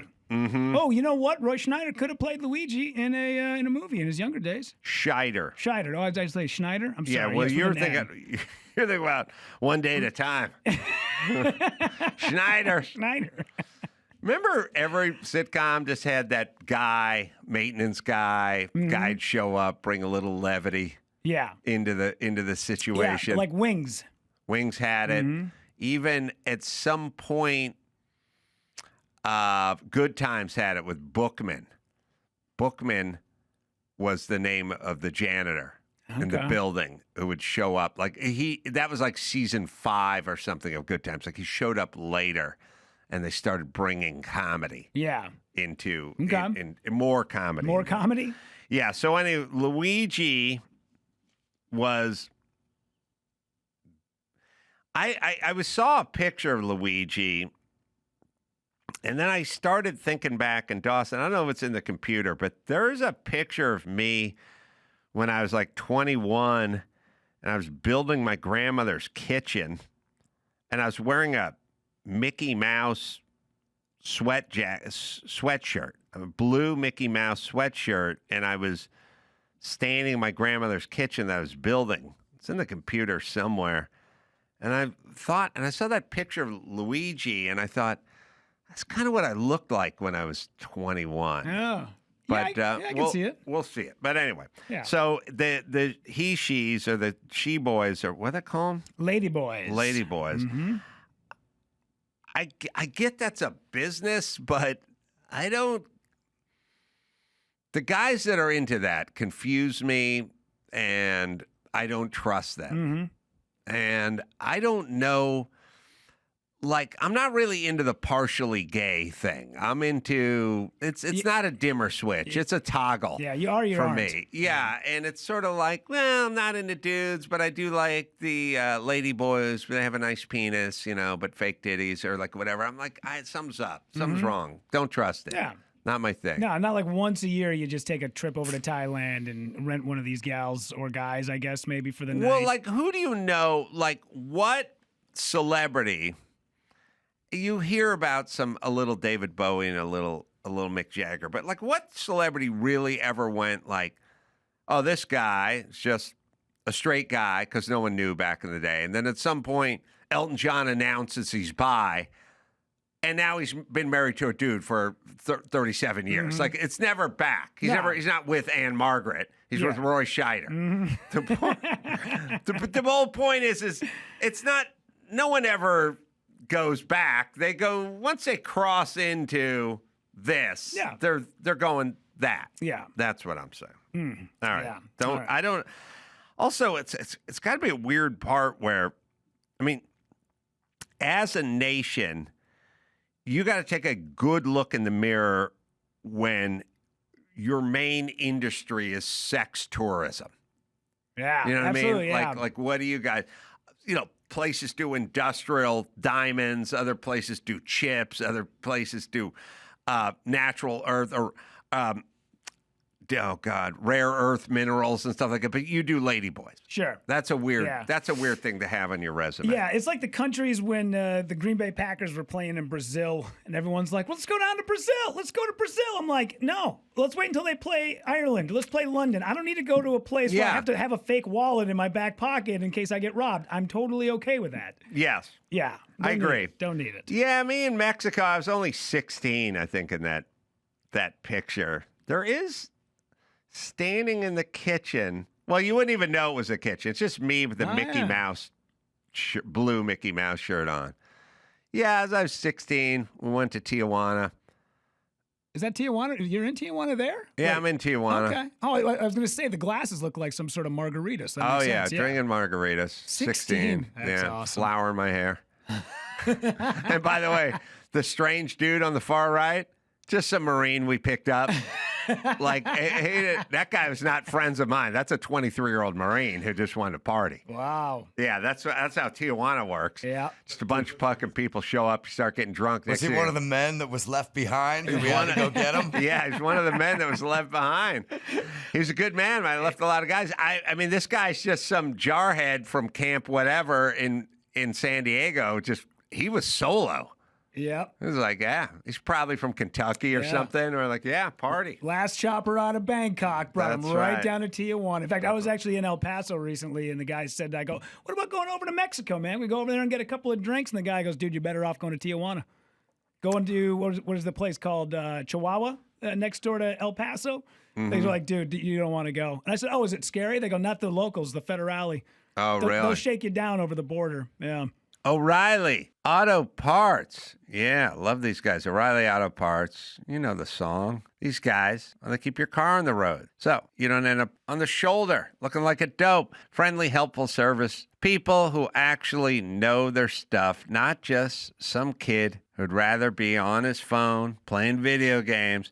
I use these guys. I used the one out in Glendale, California. Before that, a couple weeks earlier, I was the one in La Crescenta. Maybe in La Cañada. I got to check. Up on Foothill. These guys know what they're doing. I'm prepping my race cars, and they're helping. Thousands of parts and accessories stocked in store and online, so you don't have to panic when the check engine light appears. Need wipers swapped? Fine. Brake lights out? No problema. These people are pros, and they can help you find what you need. And if you're not a DIY type, they'll look up a shop nearby and get you set up with someone who does know what they're doing. So whether you're a gearhead or you don't know a lug nut from a donut, they'll walk you through. No attitude, just help. Stop by O'Reilly Auto Parts today or visit us online at O'ReillyAuto.com/Adam. That's O'ReillyAuto.com/Adam. This October, Fear is free on Pluto TV with horror movie collections from Paranormal Activity, The Ring, You will die in 7 days. Scream, and From Dusk Till Dawn. This is my kind of place. And don't miss the man-made nightmares in Mary Shelley's Frankenstein or the world-ending chaos in 28 Days Later. There's something in the blood. All the scares, all for free. Pluto TV. Stream now, pay never. I got lucky. I've been to Tijuana many times, gotten, a little bit of trouble, and never got any trouble at the Federale. Yeah. I got woken up by Federale after passing out in an alley, and I didn't even do anything to me. Yeah. Just hit me with this nightstick. Really? Poked me. It's a weird name for his dick. he just poked me, like, get up. And I was like, oh, yeah? Yeah. And it's like, I'm just going to catch some Z's in this alley behind Margaritas Village. And he woke me up, and he didn't arrest me. He just said, go back in. Man, good times. We were down we were at a strip club in Tijuana one night, and there was a woman up on stage and two dudes just sitting on Sniffer's Row, and she just came over and had her ass right in front of his face, and he just licked an index finger and boop, right up in there. And she laughed, and he laughed, and they all got a good chuckle out of it. And I was like, you'd have two broken arms in Vegas if that ever happened. I don't maybe one upper, but at the Unicorn off of Revolution Boulevard in Tijuana, guys did more than their finger. No way. They used their mouth. Wow. Oh, yeah. Oh, yeah. Man. Oh, yeah. They let that guy stick his finger in his mouth? That's crazy. I walked out there and said, that guy got a taste of old Mexico. I was laughing at my friends the whole time. Oh, yeah. Live band. Guy with the trumpet, the dent in it. You know what I mean? One guy, it's not really a drummer, it's a snare drum, and a guy playing a giant guitar. It was awesome. That's great. Good times, man. All right. Former ESPN employee says middle school daughter faced an obviously naturally born boy in a basketball game. Sam Ponder has been outspoken about trans athletes in girls' sports. Ponder said last month that it is ridiculous to have transgender athletes compete. Is she former? You say former ESPN? Former ESPN. Oh, yeah. You can't start talking like this unless you're former. Yeah. If you're current, you got to just suck a dick and shut up because you'll get fired. Yeah. But if you're former, then you can start speaking freely. Yeah. Also, her husband, Christian, Sam and Christian both lived in Minnesota. And, loved them as residents. They're great. They're such nice, good, hearty people who now live in New York City, and you can definitely tell. She makes a comment about it where somebody says, well, why don't you just go ahead and move? And she's like, I don't want to move. It's New York City, but they're having a little bit of culture shock as they are moving to such a big place that has, leagues and such with children that allow this to happen. It's interesting. Oh, she was fired in 2024. It's interesting. Here's an interesting thought experiment. Everyone who's involved with these left-leaning organizations, sadly, like ESPN or anywhere, when they leave, then they go, now I can say what I really feel. There's nobody who leaves the right and goes, now I say what I can really feel what I say. You already said it. You know what I mean? Like, what are they doing to you that you have all these pent up opinions that you can't share, and then you understand that you'll get shit canned if you share those opinions in that environment where you're supposed to be speaking truth to power, except for we'll cut your ass if you say anything that disagrees with us, or you don't want to get the jab, or you speak out against transgender, whatever, you're out. Yeah. So who's the oppressive group here, if you think about it? Because I know a lot of people that left the left and now are speaking their mind. By the way, they didn't have a change of mind. They're in their 40s and 50s. They're just feel free to speak their mind now because they were involved with an oppressive regime that wouldn't let them speak their mind. So now, once people leave ESPN, then we can find out what they're really thinking. But it's not like once people leave PragerU, we can find out what they're really thinking. That's what they thought the whole fucking time. So who's doing the lying here? So anyway, Samantha Steele is fired. I don't know what she got fired for, but Sam Ponder. So it was fired in Sam 2024. I don't know if it's because of the words. It doesn't mention this in the article, but basically, Samantha Steele Ponder. Oh, okay, sorry. Yep. But what she was talking about was we've taught our kids to never make fun of this child, to always be kind and loving, and that the parents are the problem, that no kid is born in the wrong body. But if I'm honest, watching my daughter get posted up by a boy whose parents have deceived him in this way is maddening. Yes. And Well, it's funny that people are willing to die on this hill for this cause, because it seems like this is such a no-brainer. Why are there boys who are obviously much bigger, much faster, much stronger allowed to compete against biological girls, and parents go, yeah, of course. It's so pragmatic to just go, yeah, no, go. And then we're not saying you can't participate in sports. You just can't participate in this league. Let's find something else that fits you.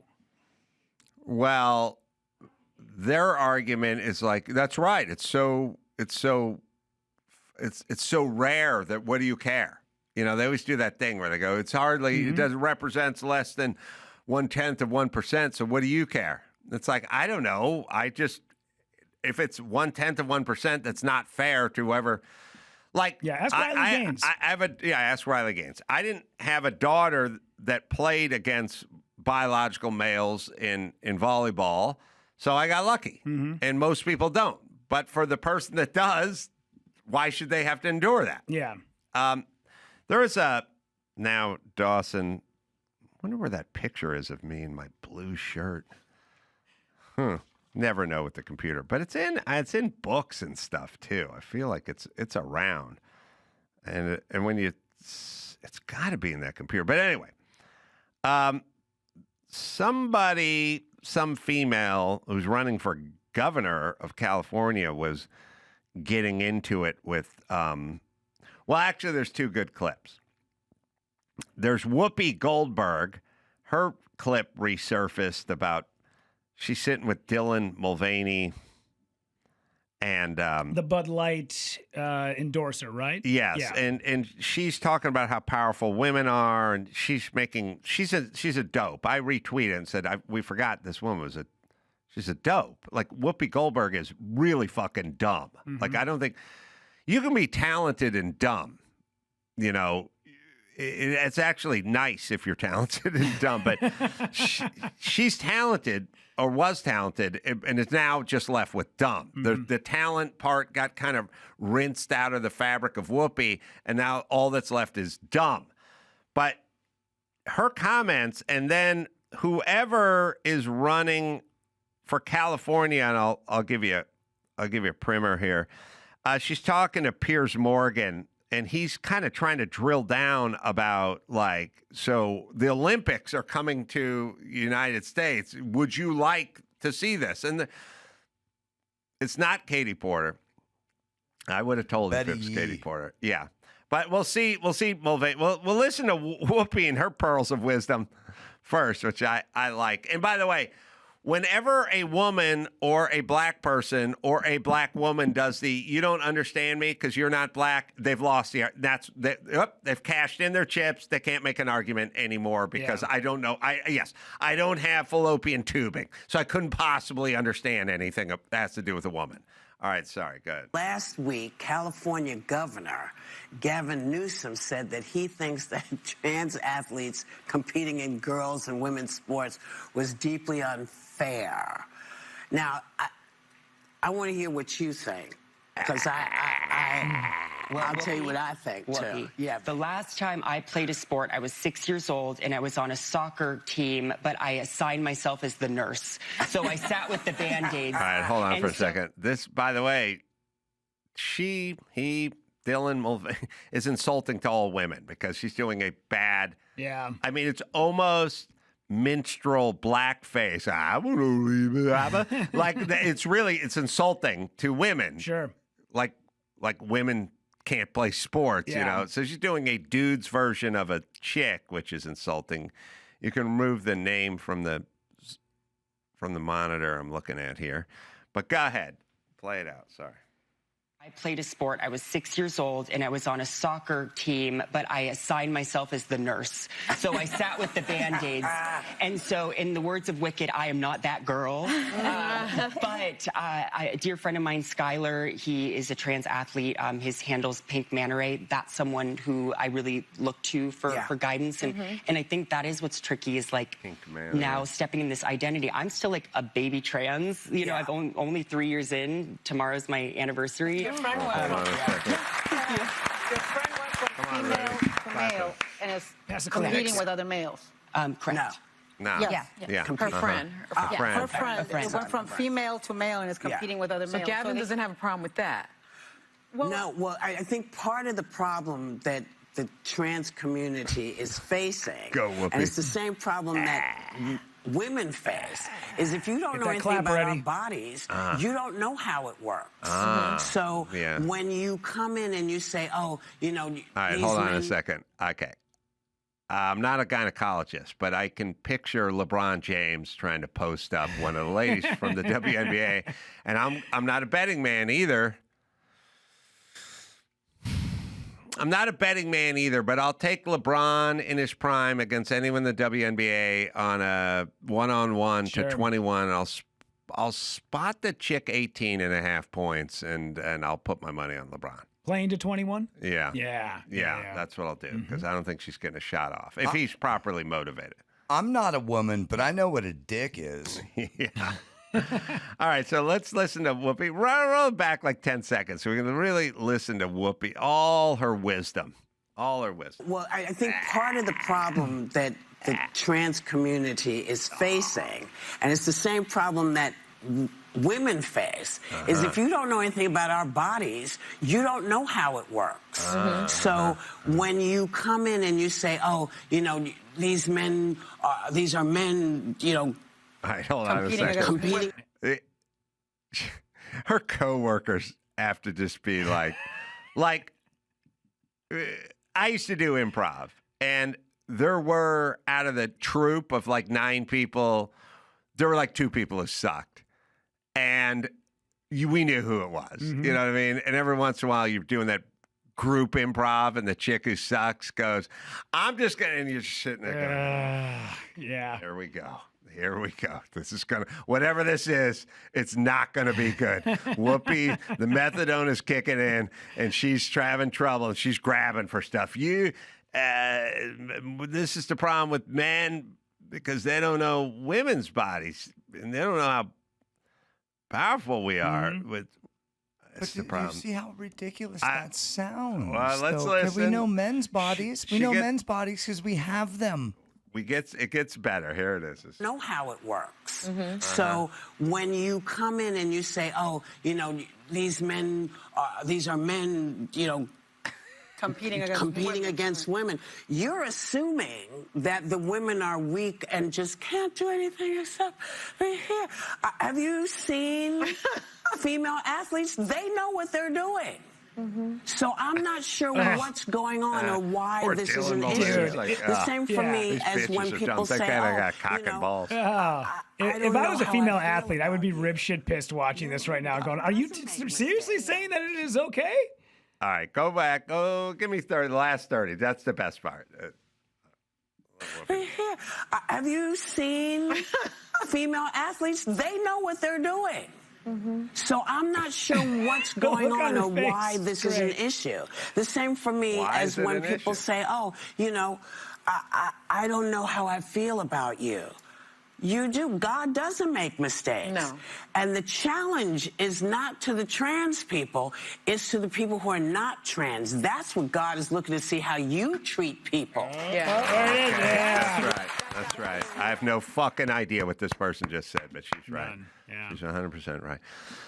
There's no way America would tolerate 5 super dopey dudes just talking out of their ass all afternoon. They'd go fucking hit that guy at the folding chair, call the Sandman, get those idiots to fuck off the stage. You don't know what they're talking about. They tried it on CBS. They tried it. It was Mario Lopez, Bonaducci, I think Dick Clark. Yeah. They tried, it lasted like 4 months, and they went, nah, just forget it. What are we doing? And they can talk. Yeah. She can't form a thought. God, is she dumb? It's crazy. Yeah. All right. Ah, man. Who's running? Who was talking to Piers Morgan who was running for? Betty Yee. Betty Yee. Sorry. Yeah, that's another great clip, too. These poor people, Piers Morgan interviews these people, and they say insane, asinine things, and then he asks them follow-up questions, and they're like, what? Mm-hmm. I just said something insane and asinine. You know, getting back to that Katie Porter thing, if I could explain to you when that question first came out, when she said, "What do you say to the millions or the however many people voted for Trump in California? How do you explain that you need them?"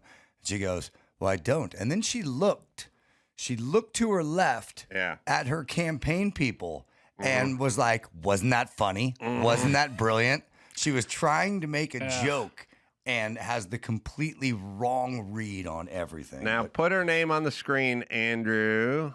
You got Katie Porter's up there fast, but now we need this one. So Betty Yee, who's another Dumbo who may or may not ruin California, is being interviewed by Piers Morgan, and here's her solution for the transgender thing.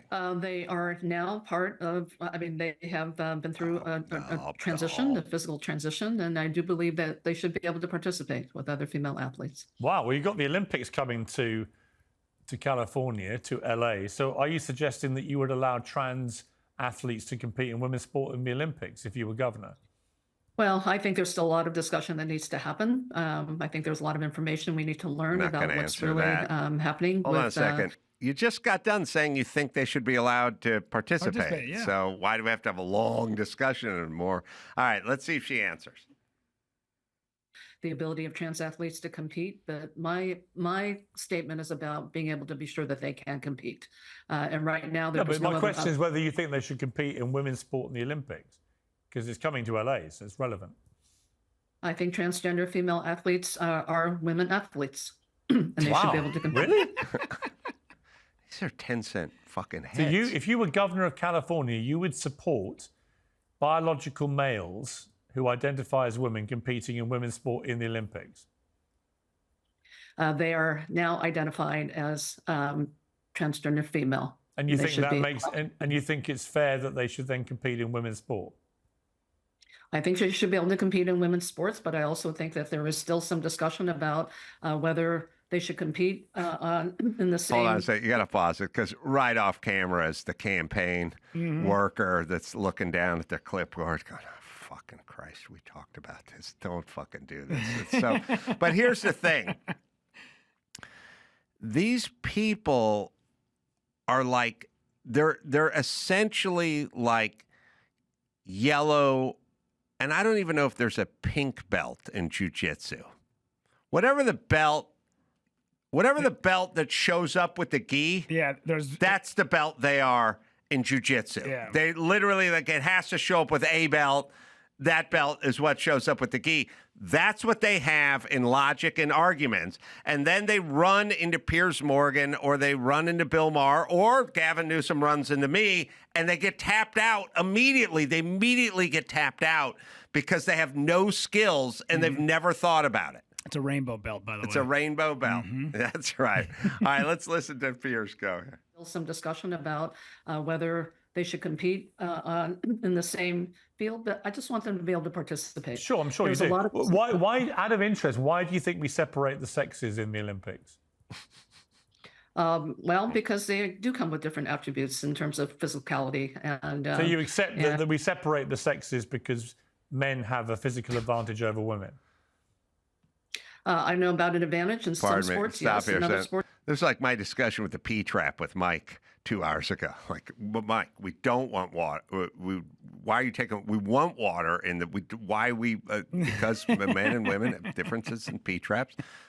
I was like, I had to keep going and going and going. Then eventually we got to the email. Oh, by the way, these 10-cent heads, they want to run California. Sure. And it's not all about Olympics and transgender. It's got a lot of other subjects they got to get into. Fire preparation and infrastructure. They're going to bring this dumb chick 10-cent head to every subject. That's the scary part. Yep. All right, let's listen. Let's listen. I know about an advantage in some sports, yes. In other sports, maybe not. Can you think of a single sport in the Olympics where men would not have an advantage over women, with the exception potentially of archery? You know, I think you can see female athletes where, particularly in track and field, where agility is probably... Hang on, are you suggesting that women... So hang on. You think that women could compete against men in track and field, like in 100 meters, 200 meters, 10,000 meters, do you? Perhaps. You know, I'm not a sports expert. No shit. I mean, of course they couldn't. Have you seen the times that women and men record in the Olympics for all track and field events? Have you watched Usain Bolt She knows. when he smashed the world record for the 100 meters? Yes. So you And think women are women also could run smashing against Usain Bolt, for example, at his peak, and that would be fair? I think, look, I'm just going to say this. There's a lot of misinformation. All right. Here's the about whole point. Okay. When you have a 10-cent head, you have a 10-cent head.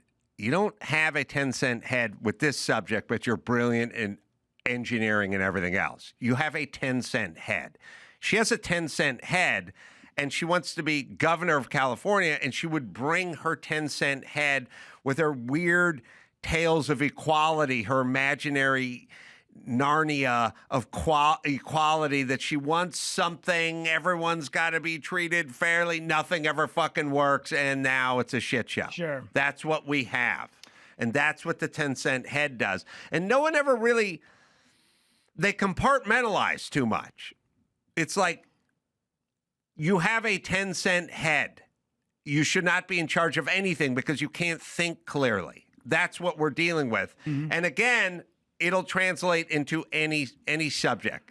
Well, usually when people start off in an endeavor, whether it be comedy, whether it be music, whether it be carpentry, whatever it is, you start out initially and you suck at it. And as time goes on, you get better. Mm-hmm. And I've never noticed anybody who is on the left who has ever gotten into politics from day one until the day that they leave whatever office it is or position that they have. They never seem to get better. They never seem to learn the skill at all. It's sort of it's the inverse of that, because you pull tape of Joe Biden or Hillary Clinton from 2001, and they're talking about a border and not letting people in, and those people are going to commit crimes, and now all of a sudden they're for paying for the transgender surgery for illegals that are in prison. Like, oh, you're going the wrong direction fast. As a matter of fact, you used to be sane. Yeah. And then something happened. Yeah. Nobody ever pulls these people aside and tells them maybe it's time. Like, I was on the way here today, and I had to have a conversation with a car salesman over the phone. And after 90 seconds, I thought, who told you should be selling cars? Yes. You have no idea what you're talking about. And after 90 seconds, I just went, you know what, man?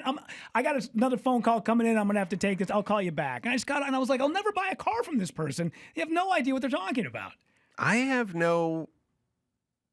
I marvel in general at people who are in positions where they can't talk, and you're asking them stuff.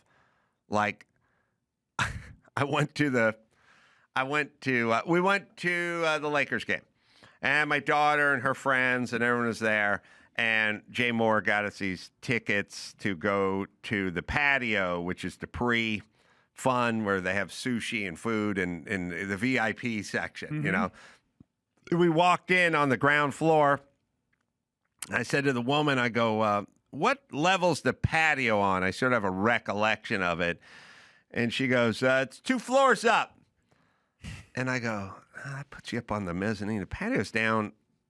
Patio's on the floor with the court. It's the court floor, but you got to get up and then get down or something. She goes, 2 floors up. I go, okay. So me and the kids and we get in the escalator, go up again, get out. We're clearly like up in the mezzanine, higher row seats. They're down on the court, you know. And I go, this isn't. Sure. And then I go, oh no, she didn't mean 2 floors up. She means the second floor, which is the next floor. Then we had to go back down to the thing again and then go walk back up to the second floor. But she doesn't know what she's talking about. Yeah. That's the whole, when she works there. By the escalator, by the way. And then then when we got up to the next one, I go, what gate goes down to the patio? And the security chick was like, patio? And I was like, the VIP patio? She's like, I don't know what you're. And I'm like, I don't know how this works, but it's everywhere. Has nobody asked you this question before ever in this business? I don't. Dumb people can do with knowledge what your dog will do if you feed it like a hot pickled pepper. You know, like the dog will bite it and then just go, and it just falls out of their mouth. Like I went to Zanku Chicken and I was house sitting and I had my friend's dog bugging the shit out of me the whole time I was eating the rotisserie chicken. Like he was just he was drooling, had his snout on my hip the whole time. And I'm sitting there trying to eat and he wouldn't go anywhere, you know? So he kept bugging me. So eventually I grabbed one of those pickled radishes things, you know, the rutabaga, whatever that pickled, it's the size of a French fry, but it's purple and it's pickled. Yeah. And I went, oh, hey, you want some of this, Barney? He's like, and I was like, here you go, buddy. And he just put it in his mouth and was like, and he just like dropped it and went right back to it. Like he ejected. I know people that do that with information. They just, as soon as something pops in, they shoot it right out. But you can ask August about P-traps 4 months from now. He'll tell you what he told me in the next room. Like they just reject, eject. Info. Yeah, there's a reason why the guy who plays center field for the Dodgers has that little cheat sheet in his back pocket that tells him where to stand. Like, why not get one of those? You know, if you're going to be telling people where to go inside of crypto, whatever it's called, crypto arena. I'm also curious about people's just sort of interaction skills. Like lots of times when you walk down the sidewalk and you're just some guys coming at you the other direction, you do the, hey, man, you know, you do sort of the neighbor hand half wave thing, and they just walk right past you. And you say to the person you're walking with, you go, what the fuck? And you just do behind. They go, they're probably caught off guard. They always go, what do you mean caught off guard? Someone goes, hey, I'll just go, hey. Yeah. There's no prep for that. But there was, I cut down a bunch of branches in front of my house, and it was like laying in the driveway. And for some reason, before I went to work the other day, I looked out, and the city was like coming by and cleaning stuff up because of the fires and stuff. They're like sweeping up the streets, and they started like taking the branches and stuff. And I was like, oh, good. But they took a big branch and they threw it like further up the driveway, and they go, not that one. And then they took all the rest. And so I was like, and then they were kind of moving on. So like I was getting ready for work. So I went down there and I said to the two dudes who were like cleaning up the branch, I go, hey man, could we get that branch, the one that's up the driveway there? And they go, talk to the supervisor guy, like the gray-haired guy who's up the street, you know, because we can't do it. He pulled the branch. I was like, I don't know, you took 8 branches, but the 9th one you threw up the driveway, you know? And I go, he go, talk to that guy. If he okays it, we'll take the branch. I go, okay. It's a pretty heavy pecking order going on with the branch, the arborist community. So I go up street and I see the silver-haired guy, and I've worked with these guys. There are weirdo blue-collar guys that just have they're sarcastic or shitty or passive-aggressive or whatever. And I go up to him and I go, oh, hey, could you okay it if these guys took that branch, just another branch up my driveway, just threw it in the truck with the other branches? And he goes, I guess, if it's your branch. And he like walks away, and I'm like, what does that mean? I don't know what this was. I don't know what it was. And you're cleaning up branches on the street. I'm a taxpayer. I live in this house. You cleaned up the other branches. You got a little sarcastic and a little weird, and I don't know why you. And there wasn't like, we're not allowed to take branches with a stem over 3 inches, but I guess we can make an exception. There's nothing. It was just some weird sarcastic response and a walk away. Yeah. And I don't know what we're trying to I don't know what we accomplished. Yeah. I think he's a dick. Yeah. But other than me thinking he's a dick, he did like give the guys the branch move nod, like the pit boss in casino. You know what I mean? Like, this guy, universal sign. He wants $10,000 credit. Yeah. That's just a nod. And we cut him off after that. Right.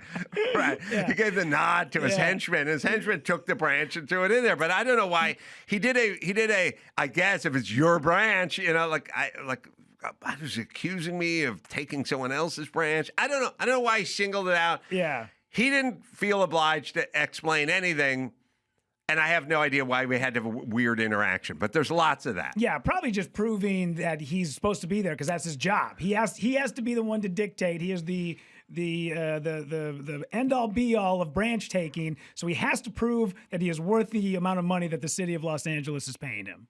I have no idea what he's doing there, but I had a flashback to weird blue collar guys, which are you don't run into the weird blue collar guys as much as the weird white collar guys, but Russ, the tin knocker and the sheet rocker, like I did come across some of those they were a little antisocial, a little passive aggressive, had a kind of a weird sense of humor, but sort of weird, creepy, would freak women out, and you would never let them babysit or house sit.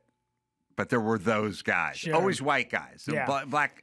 There weren't any blacks, but Hispanics never had that weird thing. Yeah. You know what I mean? Growing up in northern Minnesota, we used to play this game called Roofer or Homeless, where we'd look at a guy, because it was January and these guys were tan still. And you'd go, oh, that guy is he's either up there pounding shingles or he's living on the streets. One of the two. Well, let's do one more news story. Do if you one can more? Find one. Sure, yeah. Let's do the Chicago. Let's do this one. That's a good one. So Chicago Mayor Brandon Johnson rolled out his progressive budget for 2026 on Thursday as the city faces more than $1 billion deficit, and in it, 2 new special revenue funds for mental health and community safety. The programs will be funded by a tax fee on social media companies called Social Media Amusement and Responsibility Tax, or SMART. Oh, they got to give it a happy acronym. Just like all these non-government organizations are like, I work for Children First.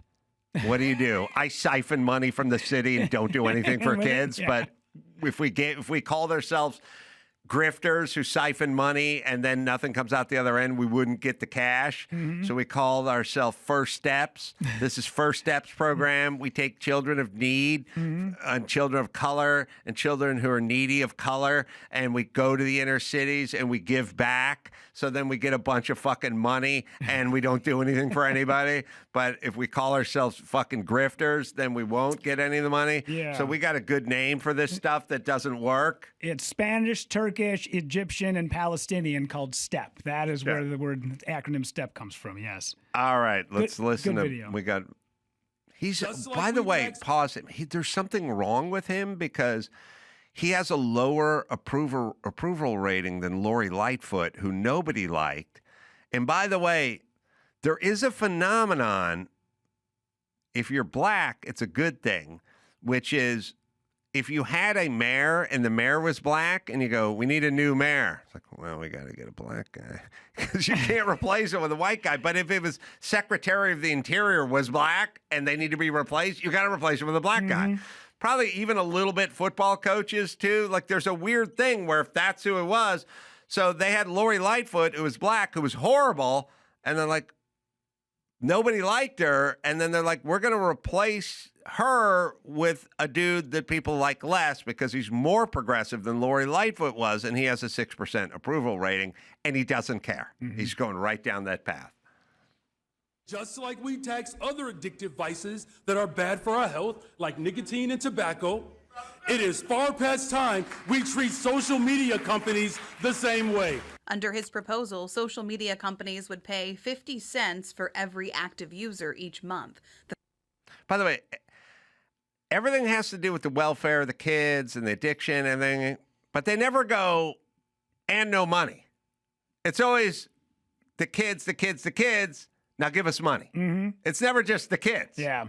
There's always money attached to it. So the kids are the Trojan horse that they use to storm the castle to get the cash from the king, but it's not the kids they care about. Yeah, I like that they was equating it to, things that are harmful, cigarettes, alcohol. The biggest difference is my dad never left for a pack of Instagram and then never came back. Never came back. That's a pretty big difference there. He is fucking horrible and angry and weird and sort of aggressive and racist, and I don't know what's attractive about it. I also don't know why, if Lori Lightfoot started running the city into the ground, you would vote to finish running the city into the ground with this socialist imbecile who's angry and racist, by the way, but that's the guy. That's the guy you got. Passing the baton. It's so weird. And then what? I don't know what their plan is always, if we could just get more money from people who make money and earn money, then we could fix all this shit. But you can't fix it because it's like a social thing. Yeah. And no amount of money can fix it. All it does is exacerbate it and sort of prolongs it, but it never really fixes it because you never get to the root of any of the problems that you claim you're going to fix. But it'd be like me just going, my son's a shit student, so I just need cash. Lots of cash. Tons of cash. Dawson, cash. Andrew, cash. I need cash from everyone in this building because Sonny's a shitty student. It's like, that's not going to fix him being a shitty student. You better sit down and study with him or figure it out. And by the way, I got something that's free. He can go down to the fucking library and spend 4 hours every day reading and studying. Yes. You don't need money for that. Yeah. Also, this is not going to go anywhere. So instead of maybe working against these companies, why don't they do like China did and say X amount of percentage of the content that is on your platform has to be informative. It has to be able to take our citizens that are watching it at a young age and turn them into good citizens when they become adults. But instead, they're just totally okay with just pumping out more and more garbage onto it that seeps into our kids' brains and then they turn into shitty adults. Yeah. But somehow, resources. Gotta get those resources. Yeah, Gotta get some of money. your money. Yeah. Once we get your money, we can just get an extra 2% from the rich in Manhattan, and we'll have enough money to subsidize the buses. And I would be all for it if it ever worked. It never worked. Yeah, and that's why when people go, Elon Musk could solve all the world's problems with his money. It's like, well, you're somebody who is your government has an endless supply of money, and they still can't fix the goddamn problems. But I don't get. There is a problem, which is money. You giving people. So, okay, you go. This guy makes $50,000 a year, and then this guy makes no money a year. So then you go, well, what's that guy do? And they go, well, that guy's an electrician. Or let's make it $100,000 a year. You go, all right, that guy is an electrician. He's got a skill. He's got a truck. He's got tools. He makes $100,000 a year. What's this guy doing? He does nothing. Okay. So what about the guy who does nothing? Well, he doesn't have insurance. He doesn't have medical. He doesn't have dental. He doesn't have anything. Okay. Well, what if we just give him $100,000 a year? Then he's got 100 and the other guy's got 100 and then we're good, right? No, we're not good. The other guy has a skill. He has an ethic. He has a discipline. He has pride. He has self-esteem. He plies his trade. He gets up in the morning, and the other guy's just got $100,000 that he's going to OD on fentanyl. Sure. So you didn't fix anything, just like it's like, I don't know, this is a crew that likes honorary degrees. You know what I mean? Like, that doesn't mean anything. Mm-hmm. You're just taking money from this guy and transferring it to that guy, but that guy has no skill set. Now, if you would like to pay for some sort of vocational training for that guy, then I'm all about it. But that's not what you guys want to do. You just want to grab money from these guys and give it to those guys. And then you get in this argument. You got to pull up. It made me laugh. I was watching it yesterday. Some genius puts together these things. I liked it, I think, Andrew, but I didn't see it when you were looking at my tweets. But it's Bernie Sanders throughout the years complaining about the oligarchy and being on the precipice of the oligarchy starting in 1985. They just in perpetuity just keep talking about it. Basically, Bernie Sanders will talk about the oligarchy for 50 years. And Al Gore will talk about rising sea levels for 50 years, and nothing ever happens. Sure. That's the comedy That's the comedy of it. But they somehow need to get more money from you, and then that'll fix it. All right, starts in 93. I stand corrected with the oligarchy. This is Bernie Sanders starting 32 years ago. This great country of ours is moving very rapidly in the direction of oligarchy. The United States of America now. today is increasingly becoming an oligarchy. More and more 95. moving toward an oligarchy. We are moving in the direction of 07. oligarchy. We will move even 2012. more rapidly in the direction of an oligarchy. This great country 2014. is evolving into an oligarchic society. 2015. It is called oligarchy, and that is the system we are rapidly moving toward. This is a budget that moves 17. our country rapidly into the direction of oligarchy. A handful of billionaires 18, are moving 2018. this entire planet toward an oligarchic society. Start off with the bad news, which is pretty 2025. bad, and that is that under Donald Trump, this country is hurtling rapidly toward oligarchy. This Okay. wow. Should we listen to the old fuck or not? By the way, somebody pointed this out, but I pointed it out a long time ago, which is no more millionaires talks, only billionaires talks, because he's a millionaire. And millionaires are evil. Yeah. He switched. He did 50 years of millionaires, and 6 months ago he switched to billionaires. Mm-hmm. That's that oligarchy talk is like you when you get drunk with the Brewers winning the World Series. It just in perpetuity. Oh, man, I know. It never ends. Never ends. It's not gonna happen. I know, man. Yeah, I've been saying it for years now. This is our year. That's like me and Sanders, although I aged a little bit more than Bernie did in that video. Holy shit. From 93 to 2025, he looks almost identical. You can tell just by the hair loss, Yeah. but that's about it. So anyway, everyone buckled up for the oligarchy, or is it going to be the rising tides that hit us first? Ooh. Maybe those tides will take out the oligarchs. Maybe they'll be riding those yachts in. Remember 10 minutes ago when Putin invades Ukraine and Biden takes to the mic and goes, "Don't worry. We're going to take all those oligarchs and we're going to take their yachts away and their real estate away from them in New York City, and this shit's going to be over in the next week." Remember that? Yeah. Remember that plan? Did that plan come together? I don't remember that plan coming together. Was it ever a plan? I guess is the question. I love that. And then remember 3 weeks after that when a gallon of gas was like $6 or a loaf of bread was too expensive, and that was Putin's price hikes? Mm-hmm. Remember Putin hiked our prices up over there from the Kremlin? Mm-hmm. Yeah. Were they just talk about whatever all the time? Like, does doesn't anyone matter. ever just go, "Hey, what do we say? Putin's price hikes." What's that mean? I don't know, but they start with a P. Yeah. And it sounds good. And remember, we're all getting Putin, right? Eggs are at $2.39 right now. Nobody's going, "Hey, thumbs up on getting the price of eggs down. That was nice." I thought we were all supposed to be living in poverty because eggs were $5. The oligarchy versus the Tide versus the Brewers.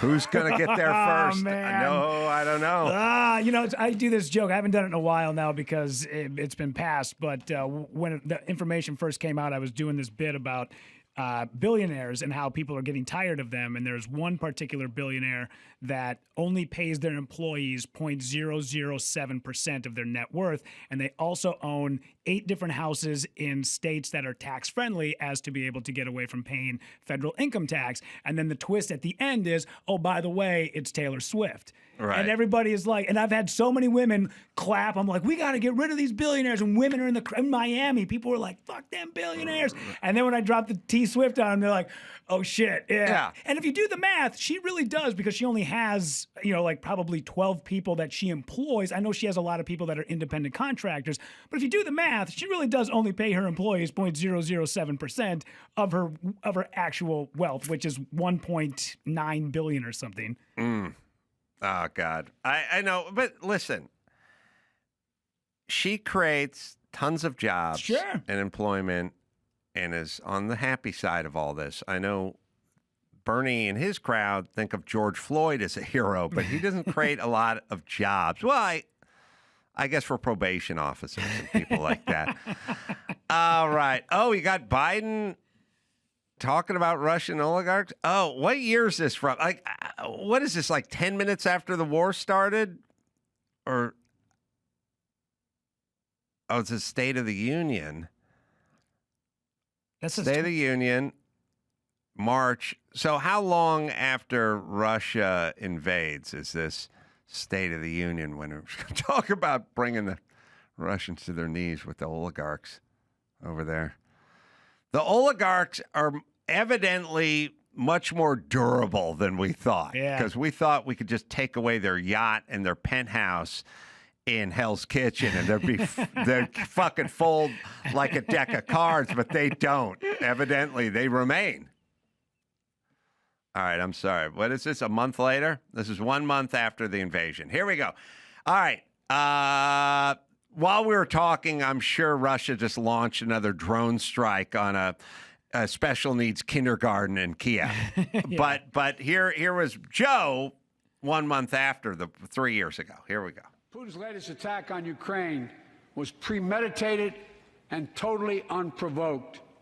He rejected repeated efforts at diplomacy. Just don't. He thought the West and NATO wouldn't respond. Oh, look out. He thought he could divide us at home, in this chamber, in this nation. Oh, he cannot.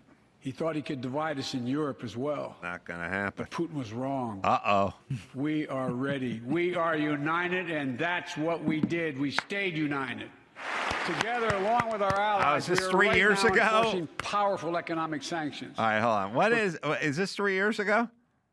Yeah, it was 2022, right? Yeah, this is March 2022. Oh, it's 3.5 years years ago. Oh, okay, that's what I was asking. There's there's a bunch of months in a year. Cutting off Russia's largest banks in the international financial system.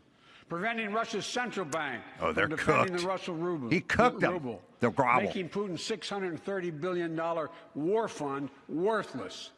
We're choking Russia's access. They're choked off a scant 3.5 years ago. Access to technology that will sap its economic strength and weaken its military for years to come. They got nothing. Tonight, I say to the Russian oligarchs and the corrupt leaders who built billions of dollars off this violent regime, no more. Okay. Great. Oh, that was solved. That's awesome. At least the adults are back in the room, everybody. He's the fucking idiot. Everyone who hates Trump realize this is what you wanted instead of Trump, which is a totally feckless, brain-dead man who just said shit that never... I don't know, did any part of that happen? That was 3.5 years ago. Yeah. So... Yeah, it didn't come together. In high school, when I would get my ass kicked in the hallways, I would go, don't. And then it would stop. That's it would right. stop every time, yeah. All right. I want to thank Sal Vulcano for coming in here. Everything's Fine tour as we speak. You can go check that out. And Impractical Jokers, of course. RUDY PAVICH got dates, right? Yeah, this weekend. Tonight, I will be in Branson, Missouri. They're opening a brand new club in Branson, the Comedy Factory. I'm there tonight. And then coming up the first weekend of November, the 7th through the 9th, I'll be at the La Jolla Comedy Store. Nice. Until next time, it's Adam for Sal and Rudy saying mahalo.